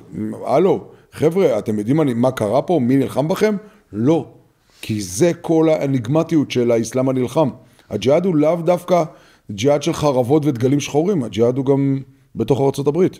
בתוך החברות השפע. ושם, אגב, זה קר פורה. שים לב שהאסלאם של האחים המוסלמים, ואפילו הקיצוני, הוא פורה יותר במקומות במערב, יותר מאשר פה. כי שם החופש מאפשר את זה. ישבתי אתמול עם פייגלין, והוא באמת כתב את האירוע הזה של 9/11 בתוך הספר החדש שלו, אדם מחפש זהות, ושאל אותו, מה אתה היית עושה אחרת? מה אתה היית עושה אחרת? במקום בוש. בוש הרי הכריז מלחמה כנגד עיראק וכנגד אפגניסטן אחר כך, והתקפל משתי בוש רצה לחנך את אפגניסטן ואת עיראק, שלא רק שלא יהיה להם נשק, אלא גם שהם יצטערו על זה שהם ערכו את הטרור. וזו הייתה הטעות. שהוא בא לחנך אותם, להגיד להם, בן לאדן לא יהיה הגיבור שלכם, אתם תשלמו על זה. במקום לנקום סתם, נגיד. זו גם נקמה. במקום להגיד להם, חבר'ה, אם אני בא, אני לא בא לחנך אתכם, אני בא לפגוע בכם. אני נקום בכם. למה אני צריך להשקיע $100 טריליון בלחנך את אפגניסטן שיהיו דמוקרטים? זו הטעות. הטעות של בוש הוא רצה לנצח אותם, ושלגדל איזה דור חדש שיהיה כמוהו. והתשובה של פייגלין הייתה, שמה שבוש היה צריך לעשות זה בסך הכל דבר אחד, נאום לאומה, מעכשיו, האסלאם אסור על פי חוק. הוא לא חלק מחופש הדת. ברור. אבל אז אתה יורה בתיקון מספר 1 לחוקה. אתה לא יכול, נשיא לא יכול לעשות את זה. נשיא לא יכול לעשות את זה. ואם בוש דאז היה מקבל את ועדת החקה, את מה שיחקרו בעתיד, הוא יבין שבעצם הוא אימן את המחבלים בקורס תעופה, ושהוא ידע שהם הולכים לעשות משהו, וכשמדריך קורס התעופה אומר שהם לא מגיעים לשיעורי נחיתה, שום דבר לא נדלק פה. למה? כי הוא לא ידע שהוא בקרב. אז הוא לא יכול לעשות שום דבר. הוא רק יכול להתפלל ולקוות שהאסלאם בתוך ארצות הברית לא יהיה תוקפני. וזה גם תהיה תפילת שווא. ואז השאלה שלי היא, האם יש אסלאם אחר, או האם יש לא מוסלמים אחרים? האם יש אסלאם אחר? כי אתה בעצם אמרת פה לפני נגיד חצי שעה, המעשים שנעשו ב7 לאוקטובר הם לא אסלאם. נכון, אבל הם בשם האסלאם. זה בשם האסלאם. אם משהו בשם האסלאם הוא איג'מע, הסכמה של הכלל, תראה, היום חמאס לא צריך אפילו לתרץ בפני העולם המוסלמי, למה הוא אנס, שחט ובזז. זה הוכחה שזה חלק מהאסלאם. לא, זה מראה שהאסלאם לא בא דין עם מי שמדבר בשמו.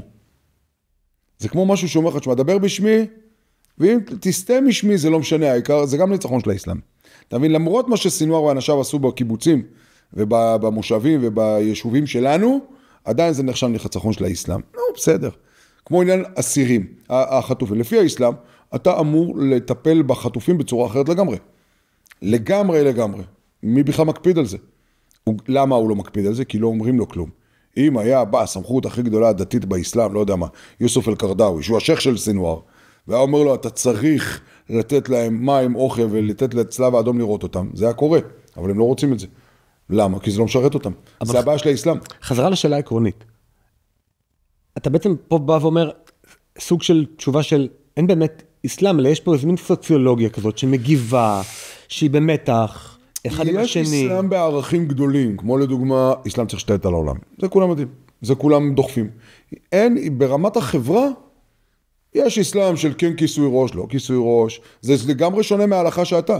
יש אסלאם שמבליט משהו אחד, ויש אסלאם שאני מאמין שאסלאם סופי, למרות שגם סופים יש להם, אל תדאג, תפיסות מאוד גלובליסטיות של אכזריות, אסלאם סופי בינו לבין עצמו יכול להיות דומה לך לאיזה מסדר של חסידות. אולי, אתה יודע, להסתכל על פרפר שנשאב אל האור. אני חושב שיאסין וחאג' אמין אל-חוסייני, ואני לא זוכר מי עוד, שאבו מהסופיזם. הם לא סופים, הם לא באו מבית סופי? לא, תראה, אין סופי באופן מוחלט, הם ינקו מזה. אבל סופיזם זה גם חלק של התקרבות של האדם לאלוהים, וזה דרך. מה זה סופי? סופי זה הבד, הסקיות הזו, שאתה לובש כדי לשחרר את החומריות, לזרוק את עצמך לנהר ולעשות תוואקול, של וואלה, אני בידי אללה. יש בזה אלמנטים. אבל אתה שאלת, האם האסלאם, יש אסלאם אחר? כן, יש אסלאם אחר, הוא לא רלוונטי לגביך. כי אתה עכשיו בא מול האסלאם שהחליט להילחם בעולם. זה נקודה, זהו. אז יש כאלה שחיים במלזיה, והם לא זה, אבל הם יהיו חייבים למחוא כפיים, שמגדלי התאומים הבאים יפלו, אין מה לעשות. אוקיי, אז מה אולי כן עושים במובן הזה? נניח שעכשיו לא היה התיקון הראשון לחוקה האמריקאית. היו לוקחים את צבי יחזקאלי, פרויקטור, לעניין האסלאם. שאלו אותי אז, אגב, כתבתי דף, עמדה, שאמרתי, אם האסלאם לא עובר רפורמה, שזה שוב, זה גם תמים, אבל לא משנה, שוב, להגיד לך שוואלה, אני לפחות מסביר לך, יש דרך שבו האסלאם משנה את עצמו. אם אני מאמין שזה יקרה? לא. מאמין שצריך לעשות את זה בכוח? כן. אבל באיזה כוח? אני לא אשנה את האסלאם. אני רק אגרום להם, וזה מה שכתבנו בדף הנייר לאמריקאים. ביקשו מאיתנו מהשגרירות, מכל מיני מזרחנים לכתוב. כן, לגרום להם להצטער על הדבר הזה. כן. איך אתה יכול לגרום כזה דבר? יש בזה הרבה. קודם כל, לאוכלוסייה הקרובה. מה זה הדבר הזה, 7 לאוקטובר? על 11 ספטמבר. אני יכול לגרום לאסלאם להצטער על זה. איך? זה רק כמה? לחתוך את הסיפור הזה, קודם כל להכיר בזה שיש התנגשות בתרבויות, ולתת לתרבות השנייה שיונקת ממך וגרה באותם תנאים שלך. אותם תנאים שהם היו נותנים לך, אתה תיתן להם. זה בדיוק העניין הזה. למה אנחנו לא יכולים פעם לעשות הסכמי חודייביה עם סינואר? למה לא? למה אנחנו לא יכולים לעשות הסכמים סוס טרויאני איתם? למה לא? זה, לכן, אתה יודע מה, בוא ניקח את זה לעזה. אתה אומר לי, מה בעזה? עד שבעזה לא תהיה הגירה, עדיין שווה להם במשחק להתקוטט איתך. סיוע מוניטרי, בסדר, אוהלים, הולכים מפה, הולכים משם. בסוף היהודים יתיישבו, ייקחו את החטופים שלהם, ויחזירו את עזה כמו שהיא. ואז יבנו בגדלים, ויבנו בתי ספר, וילד ילך לבית ספר, וילמד מסוכנות הסיוע החדשה של האום, ניו אונר"א, שאבא שלו היה פליט, במג'דל, בג'ורה, מאיפה שבא אחמד יאסין, וצריך לשחרר את האדמות. הנה, אותו ג'יהאד חזר, לא עשית כלום. אבל אם אתה באמת תיקח שטח ותשנה, אף אחד לא יזכור את זה עוד כמה שנים, כי אוכלוסיית עזה היא פליטים ממילא, כמו שגרים בלבנון וכמו שגרים בסוריה. אבל אתה תפעל כמו שצריך. יש לנו הזדמנות. ולמה זה חודייביה? לגרש אותם זה לא חודייביה. אתה אומר להם, לא, חודייביה זה רק לעשות הסכם עכשיו, לקחת את החטופים ואחר כך לחזור לציון נצרים מפילדלפי. אבל תראה, קטע מצחיק. הרי אנחנו למדנו, אני חושב, אני ממש מקווה, אינשאללה, שערבויות אמריקאיות לא שוות את הדף שהן כתובות עליו. 1956, אייזנהאואר איבד את הדף, לא, ג'ונסון אחר כך איבד את הדף ב-67, הוא אמר, אני לא זוכר ערבויות שאם נאצר יכניס את הצבא שלו לסיני, ואחר כך זה קרה לנו שוב ב-82, נתנו לנו ערבויות שבלבנון יהיה שקט וזה, ותנו לערפאת ללכת, ואחר כך גם באוסלו היו ערבויות, ומפת הדרכים, מי עכשיו מבקש ערבויות אמריקאיות? החמאס. נכון. זה היה. ברור, כי הם יודעים שאתה הבן שלו, ואתה חסות שלו. אז ברור שהם יבקשו ממנו ערבויות.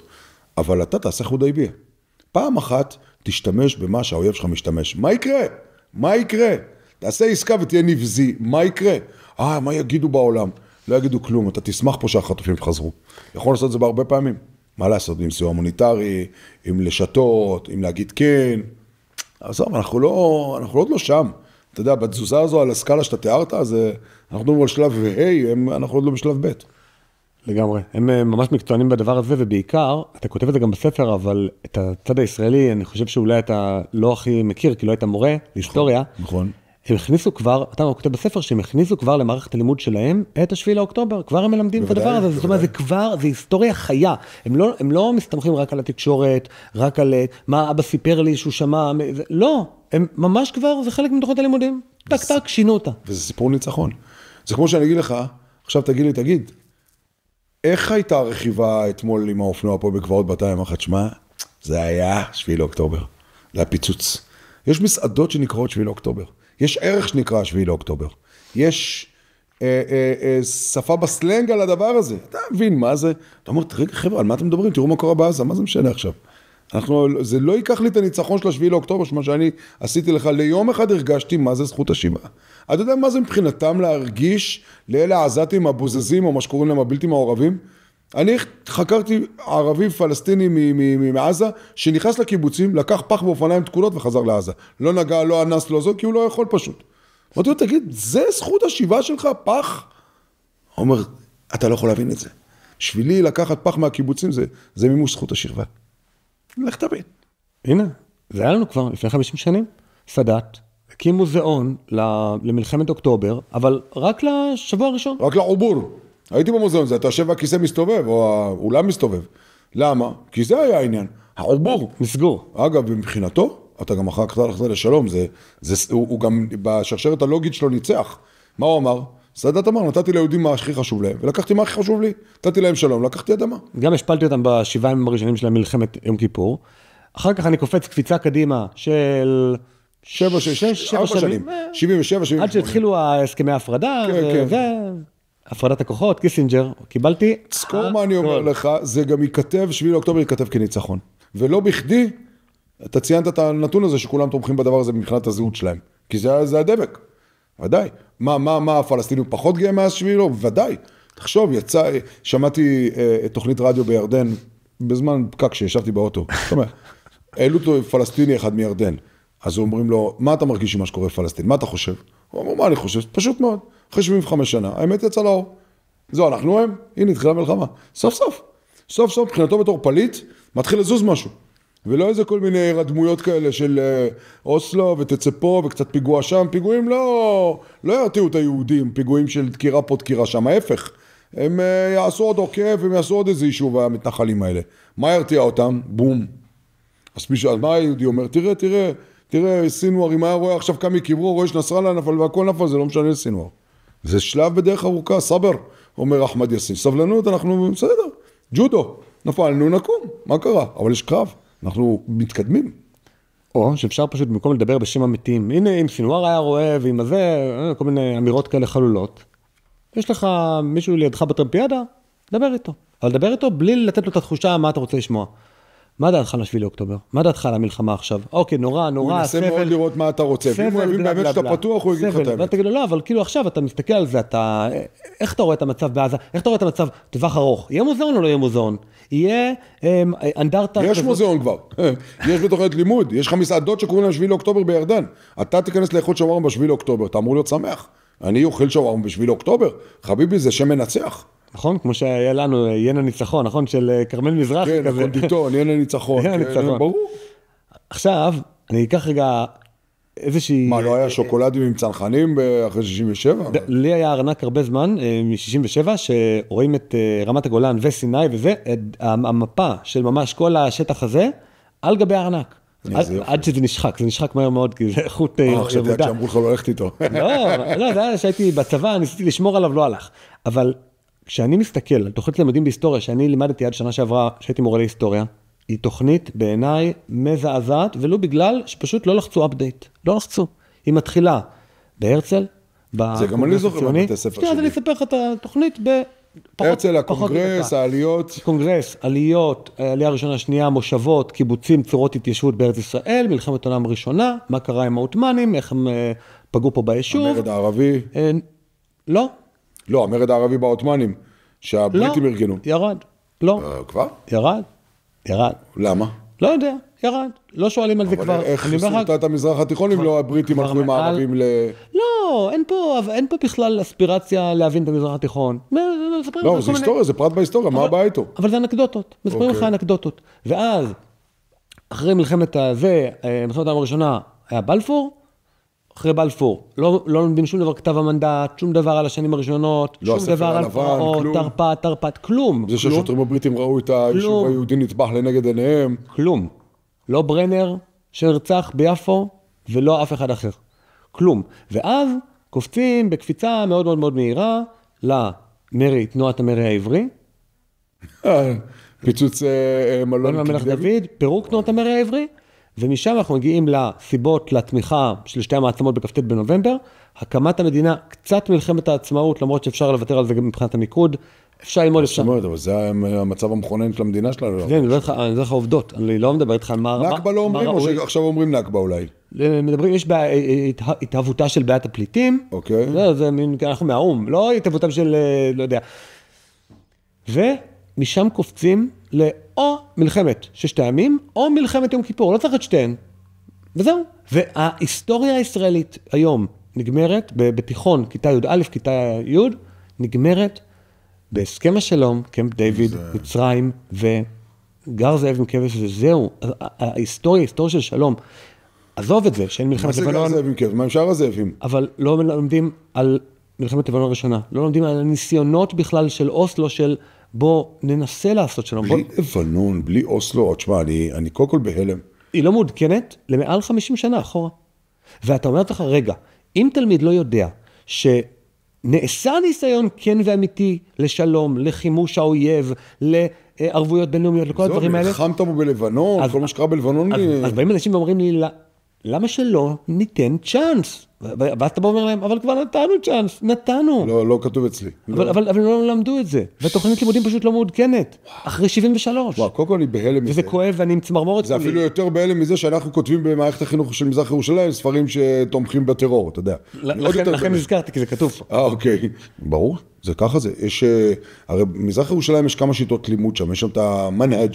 מנהג' זה בעצם תוכנית הלימוד. המנהג' של ירדן, שהולבש עליו רשות, ויש מנהג' ירדני שהולבש עליו משרד החינוך הישראלי. בשניהם אתה באקצה מטמא. אז מה תבין? תבין לבד. באחד כתוב קופים וחזרים, וכאחד כתוב יהוד. בסדר, נו. תראה, אני ממש לא אוהב לתת, או לזרוק את האחריות על משרד החינוך, או על המדינה. לא, סתם שתדע שגם אתה לא מבין בזה. זה לא אחריות, הוא לא מבין. בוא ואומר, מצד אחד אנחנו רואים באמת, אם יש משהו שהערבים עושים טוב, הם מחנכים מדהים. הם יודעים לבנות אינדוקטרינציה, של מתעלמת, הרבה פעמים... יש להם אחוזים בודדים של פספוס, אם בכלל. בוודאי. בוודאי. מה זה, ברור? אתה יודע, מוסעב יוסף, הנסיך הירוק שמדברים עליו, זה עומד להגיע לארץ. זה אדם שעכשיו נזקק לכל כך הרבה הבטחה, בגלל שכל אחד יכול לעשות אחלה מצווה. לחסל מורתד זה אחד שפרק את עול האסלאם, והוא בן מוות. אז אתה יודע, איזה חינוך אתה צריך בכזה כמות ומסות, שמישהו יפעל, וזה קורה. תשמע, זה קורה. באסלאם, בעולם, כל פעם קם מישהו ואומר, וואלה, אני הולך להיות הפנחס שלהם. ועושה את זה. זה בן לאדן ואבו בכר אל-בגדדי, וזה של הפיגוע שלשום בקדומים. כל הזמן יש כזה אחד. וזה תוצאה של חינוך, ודאי. אבל מה שמוזר זה שעם שכל כך הקדיש את כל הכוחות שלו, ואת כל האנרגיות הרוחניות שלו לחינוך, העם היהודי, שכח את הכוח של חינוך. זאת אומרת, יש עכשיו מדינה, אני חושב שלא, והיא תחנך. תראה, מה שקרה לי בתור בעל תשובה, זה אותי חינכו בבתי ספר האלה של הרצל וזה וזה וזה, וגם לא סיפרו לי על הנכבה. ואני באתי לאינתיפאדה בתור חייל, ולא הבנתי למה אני צריך להרביץ לערבים, ולמה לרדוף אחרי הערבים, שיניפו דגל, למה אני, ממש הייתי מבולבל. אבל את החינוך היהודי שלי, שלא חינכו כביכול 100, השלמתי תוך שנייה. את החינוך, תלוי מה? תראה את הציונות הדתית, איך הם מעבירים לילדים שלהם, ואני חי פה בתוך הגוש, את אהבת הארץ, את המסירות, את הערבות, את הסולידריות. תשמע, זה פאר החינוך, ואת זה לא שכחנו. שכחנו לחנך את עצמנו, את הדברים שהנשמה שלנו פשוט פולטת החוצה, את כל המערב הזה. אבל חינוך יהודי, אני דוגמה לזה, שגם אם אתה הכי תברח רחוק, זה פשוט בשניות אתה מעדכן את התוכנה. אני חושב שאתה יחיד סגולה. לא, למה? אתה כמה בעלי תשובה אני מכיר פה? צא פה בבתי, זה עיר בירת בעלי התשובה. כל אחד פה מכל כיוון, קיבוצניקים, טייסים, מילואימניקים. איתי חזר בתשובה, חבר שלי קיבוצניק, מפקד שתי טייסות. לא אדם, אתה יודע, והוא חביבי בתוך העניין, ורואה את הדברים אחד לאחד כמו שאני רואה אותם. אז הוא קיבל את החינוך היהודי שלו. הוא גילה שהוא כהן, הוא הכל, אתה יודע, הוא גילה הרבה דברים שהיו מפוספסים, והוא אוהב הכי הרבה את ההורים שלו, והוא לא בא להם בטענות. מה לעשות? אני גם לא בא בטענות להורים שלי. זה היה רוח התקופה, שלחו אותו לבית ספר בירושלים. מה תלמד? לא יודע, תהיה אדם טוב, תצליח. תהיה ישראלי גאה. נו, אני הייתי ישראלי גאה, שכחתי שאני יהודי. אני אומר שאת האלמנט היהודי שהוא אלמנט הכי חשוב בחיים שלנו. בוודאי. אבל כדי שאנחנו נוכל לא להקיז כל כך הרבה דם מיותר, אנחנו חייבים ללמוד את אוסלו. אנחנו חייבים להכיר את חומת מגן. אנחנו חייבים להכיר את הדברים האלה, כי אחרת יש לנו תחושה של ראשוניות, של התרגשות, של... אבל אתה אמרת שמשרד החינוך לא מלמד, אז מה יקרה לילד הזה שלא מלמד?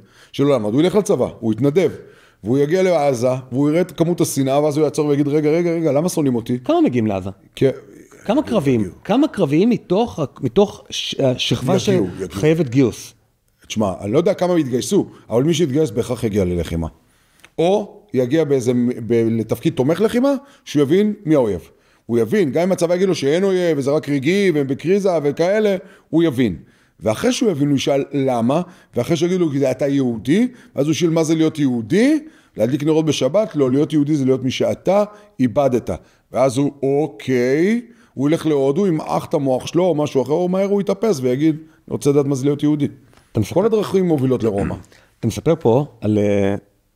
בכלל, בכל פרק 12, שנקרא שורשי הכשל ב7 לאוקטובר, שבעצם אנחנו צריכים להסתכל על טרור, לא רק הנשק שמונח על השולחן, ובדיוק יורה בחיילי צה"ל, לא ביכולת, אלא בכוונה. גם מי שיורה על אחד מהחמולה, אז הנשק הזה יום אחד ידע לשמש כנגד חיילי צה"ל, יום אחד בהטיית תקנים, אבל אתה אומר משהו אפילו עוד יותר מובהק. אלא מה? כשמגיע טנדר ענק ומעמיס כ-50 קורקינטים, עד שמבינים שהקורקינטים הללו נעלמו מהצג, הם כבר מחולקים חינם במחנה פליטים ג'נין. ואתה אומר, זה טרור.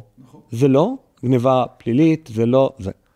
ואז אני אשאל את השאלה, נקרא לזה קשה או מורכבת, כי בסופו של דבר, אם הכל טרור, והכל דורש טיפול, נקרא לזה שב"כ, אז איזה דו-קיום?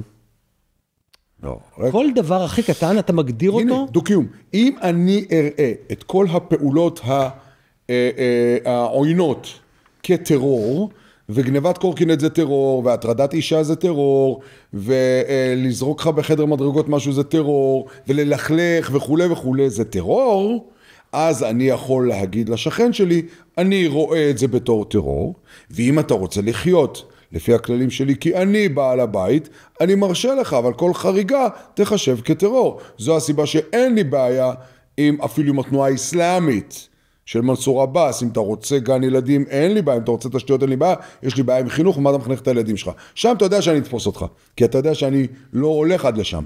אם תהיה חכם, מפוקח ומגיע לכל פינה, קורקינטים במחנה פליטים ג'ני זה טרור. תראה, בטוויטר יש את איילת לש. היא כל יום מראה איך גנב רכב, מתפאר ברכב החשמלי שהוא גנב מתל אביב ומפתח תקווה, ויום אחרי יש לו נשק. הנה, היא עשתה חיבור בין פלילי לטרור. אתה חושב שהשב"כ סופר אותה? ההפך, השב"כ שם אותה כמטרה. למה? כי היא מפריעה לו לתיאוריה. ואני טוען מה שהיא הוכיחה את הקשר בין פלילי לטרור. וזה יקרה. לקחה שתי תמונות, אחת עם נשק, אחת עם אוטו. מהאינסטגרם של הבחור, מה הבעיה? נו, הוא מראה את זה. איך זה מוכיח? איך זה מוכיח? לך תביא אותו לחקירה ותראה שאני אוכיח אותו. מה הבעיה? הוא אומר על עצמו. לקחתי מזדה מפתח תקווה, יש לי גם נשק, למה? כי אם אתה פרייר מספיק כדי שאני אקח מזדה, אני גם פרייר שיהיה נשק, ואז אתה תשאל את עצמך למה יש פיגוע בקדומים. באחד הבקרים בשנת 2018, לאחר ששידרתי את הסדרה שלי, קיבלתי הודעה מחבר. פתח מהר את עיתון הארץ. פתחתי. והכותרת שהתנוססה לעיניי הייתה, צבי יחזקאלי הוא האויב. גם אותי הגדירו אויב. אחד שחזר בתשובה, דתי עם זקן, גם אני אויב, יותר מחמאס. צבי יחזקאלי יותר מסוכן מדאעש. נכתב בעיתון הארץ. נכון. למה אנשים שם במחנה נקרא לזה של הקונספציה. שהייתי בו, מחנה שהיית בו, גם אני הייתי בו, גדלתי בנווה מונוסון, משפחה מפאיניקית טובה, ברוך השם. לא ידעתי. הנה. לא עשית לך חקירה. תראה מה זה. רגע, אתה בעל תשובה? כן. וואו. בוא'נה, מה דיברנו עד עכשיו? בוא נדבר תורה. בוא נדבר, אבל בוא נדבר קודם כל. על האויב. מי האויב? אך ברור שחברה מערבית תראה את הדבר שהכי מסכן אותה בתוך הבית שלה מאשר בחוץ. תראה, באמת, לעיתון הארץ הייתה בעיה אפילו עם המזרחיות שלי, פחות עם הדת שלי. כי דתיים אחמד יש. מה, אתה פרנק? זה יותר מזה. זה מחליף, ברגע ששמתי את הערבי, שהוא הטוב, אז אתה צריך להיות הלא טוב. אלא אם כן אתה פרנק שחייב לאהוב אותם כמונו. אתה מבין? מה יחזקאלי בא אומר להם? יחזקאלי לא אומר להם דת. יחזקאלי אומר להם, תקשיבו, אני מסתובב בערביות שלי, להגיד לכם מי זה הערבים. זה הכפירה. בגלל זה הוא אויב. וזה שהוא נהיה דתי, זה עוד יותר בעיה, כי הוא כבר לא בצבע שלנו.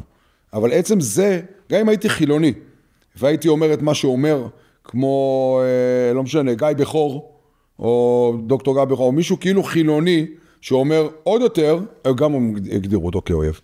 אבל יחזקאלי קל להגדיר כאויב, כי הוא כבר הביא לנו את המדים של האויב, זה הדת. אז כאילו במילים אחרות, כל חברה צריכה לא להזדהות עם מישהו, או לראות מישהו כאויב, כי פשוט זה טבוע לנו, נקרא לזה בדם, בנשמה, בגנים. לא, בתור יהודים בכלל לא, בכלל לא, האויב הוא פנימי. כי תצא למלחמה על אויביך, מדובר על, אומר רש"י בכלל על מלחמת יצר הרע.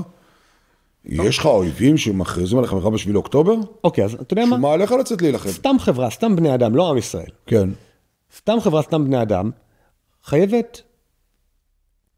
קוד מוסרי של טובים ושל רעים. נכון. תמיד יש טובים ויש רעים. הנה האמריקאים, bad guys ו-good guys, נכון? מי זה הרעים בארצות הברית? זה מי שהם נגד הרעיון שלי, של הדמוקרטיה. שהיה את הפיגוע, טראמפ היה פה בביקור בארץ, והיה את הפיגוע בברמינגהם, 23 אנשים נרצחו באצטדיון. אז טראמפ אמר, they're bad, the bad guys. גם בן לאדן היה bad guy, הוא גם היה good guy 20 שנה. גם רייגן אמר את זה, וכולם הזדעזעו של אימפריית הרשע. מה הרשע? הוא בא בכלל מעולם המערבונים, אז זה יותר קל לו. מה זה המערבונים? הגוד גאי והבד גאי. הטוב הרע והמכוער. אתה אמרת באיזשהו סרט שעשו עליך ב-i24, שזה לא ימין ושמאל. נכון. בעניין של הבנה של הערביות, של האסלאם. ואני אומר, אני כמעט לא מכיר מזרחן שהוא לא ימין סופר קיצוני. זה גם לא ימין, אני חושב שהימין הוא גם, אתה יודע, תסתכל על הימין שהיום נמצא. תסתכל, הימין היום הוא, קודם כל, בראש ובראשונה הוא עם ביבי. קודם כל זה ביבי. ואחר כך הוא, אתה יודע, הוא ימין לאומי, כמו שהרב קוק אומר, קודש והתיישבות וכו'. אבל באמת, ימין ושמאל באיפה הם חלוקים? הם חלוקים רק על האיך לטפל בעולם הערבי, לא על המה. הם לא חלוקים על המה, ימין ושמאל לא חלוקים על המה. כי אם תקרא את כל כתבי ראשי הציונות בהתחלה ומנהיגי הציונות, זה ארץ ישראל, אותה ארץ ישראל. אני וירון לונדון לא חלוקים על ארץ ישראל, על השאלה של ארץ ישראל. הוא תהיה עם תנ"ך ביד יותר ממני, כך הוא אומר. והבעיה שלי איתו זה רק מה לעשות היום בקווים בסופיים. אתה יודע, איך לחתוך. זה ימין ושמאל זה שניהם מערבים, אם תרצה, בזירה הישראלית. וזה הכאב. זה הכאב שלי. אני לא חושב שזה רק עניין של מדיניות, של מה לעשות מחר בבוקר, אלא זה גם עניין של תפיסת עולם, כי בסופו של דבר, לדעתי... תפיסת העולם הכלכלית של השמאל היא הכי קפיטליסטית שיש. לא, אני אומר, שנייה, לגבי טבע האדם. אני חושב שאצל השמאל, התפיסת עולם לגבי טבע האדם, זה האדם בסוף הוא רוצה בטוב, בסוף הוא רוצה חיים, נקרא לזה של סוציו-אקונומי, שהם טובים, שהם מספקים, שהם מספיק טובים בשביל להתקיים בהם. חסרי זהות גם. רגע, ואיפה הזהות פה? שנייה, עזוב זהות. והם מסתכלים על אדם כאדם לאדם, כזה מין משהו אוניברסלי, הומניסטי כזה, נעים ונחמד. ולכן האויב זה אותו אחד שמבדל את עצמו, שאומר יש לי איזה... שפוגע בתוכנית. שאומר יש לי איזה רבי נחמן, יש לי איזה אלוהים, יש לי איזה חזון גדול. נכון. וזה מהם עליו. אבל הימין אומר, לא, לכל אחד יש את הזהות הקולקטיבית, הקטנה, משפחה, שבט, חמולה, עם, ויש לי, כן, יש לי איזה שייכות, גם משאר בני האדם, אבל קודם כל, אני נטוע בתוך איזו משפחה מסוימת, איזו מערכת נאמנויות מדויקת מאוד, שאני נולד אליה, שהיא לא בחירית. יש את זה גם לשמאל, כי השמאל, בוא נגיד, השמאל הוא מה שאמרת, האדם וחייו. ויש את הימין שהוא הלאום, ויש את הדת שהם הדתיים. תסתכל, זה כל שלושת חלקי החברה שלנו. זה בעצם חלקי החברה שלנו. יש לנו את השמאל שאומר, תשמע, אני חי את החיים שלי, live and let live וכולי, ויש את הדתיים חרדים שאומרים, זה רק התורה, ובאמצע תגיד דתיים לאומיים או לאום, שזה מה שנקרא ליכודניקים. אתה יודע מה מחבר בין כולם? כולם יהודים, וזה לא משנה, זה סתם חלוקה מלאכותית, לכן אני רואה בזה חלוקה מלאכותית. פשוט כאילו השמאל לא מבדיל את הזהות היהודית שלו, זה שטות. שמאל זה היצרן הכי גדול של בעלי תשובה. אני חושב שמעברים בין קבוצות הם בסוף חריג. חריג אולי מעיד על הכלל. להפך, הוא לא חריג. רובנו, תראה, על פי סקרי דעת קהל, רובנו מצביעים למפלגה שההורים שלנו מצביעים. רובנו. אז נכון, אני בעל תשובה, אתה בעל תשובה. יש חריגים. אבל האינדיקטור הכי טוב למה תצביע, זה מה ההורים שלך הצביעו. למה חינכו אותך? זה המקום שבו גדלת סוציולוגית. דרך אגב, אני חייב לומר שבכל הוויכוחים שלי, ממש בכולם, עם ההורים, הם מסכימים איתי. ויש לי עמדות לא מרכז ולא ימין. הרבה יותר קיצוני. גם בכיוון הליברלי וגם בכיוון של החברה הערבית וזה. אבל בסופו של דבר הם יצביעו בקלפי את מה שמייצג אותם זהותית. הם לא מוכנים להיות עם הביביסטים, כהניסטים, בן גבירים. כי הם לא מוכנים להיות אוונגרד, ואתה מוכן להיות אוונגרד. אתה חלוץ, זה עניין של אופי. זה עניין של אופי. האם אתה פורץ דרך, האם אתה נחשון, האם אתה פנחס, האם אתה הולך קדימה, אבל אתה יודע, ככה חינכו אותנו. מה חינכו אותנו? לך עם הרעיונות שלך, לך עם האמת שלך. וואלה, הלכתי. בגלל זה, ההורים שלי הכי שמחים מהתהליך התשובה שלי. למה? כי באמת הוא הלך ברר ועשה משהו טוב. וואלה, אז הוא לא יכול לצריכים אין בדת, אז הוא יכול בדת, נו, מה קרה? מה, זה מה שימנע ממני להתקרב לבן שלי? זה שטויות. זה כל כך משמח הורים, שילד עושה את הדבר שהוא מאמין בו, וזה האמת שלו. והם יודעים האמת ואח שלו. הם יודעים מתי הוא מזייף להם איזה אופנת פאנק מבריטניה, או איזה שיגעון של אישה מאוסטרליה, הלו. שהבן שלהם רואים את הנכדים שלו עם פאות, הם מבינים, חביבי, היהודים בעלייה. נדלק לך האור. אני אומר כמוני כמוך. נכון, נכון. ההורים שלנו בסתר מעריצים אותנו על התהליך שעשינו. ומה, זה לא, תבין, זה לא ההורים שלי שהוא על עצמי חזקלי וזה. תמיד ההורים, אבא שלי אומר לי קצת פחות, תסדר את הזקן קצת, באמת לא היום, הם אוהבים את זה, למה? הילד הלך לאוצר שלו, ליהלום שלו.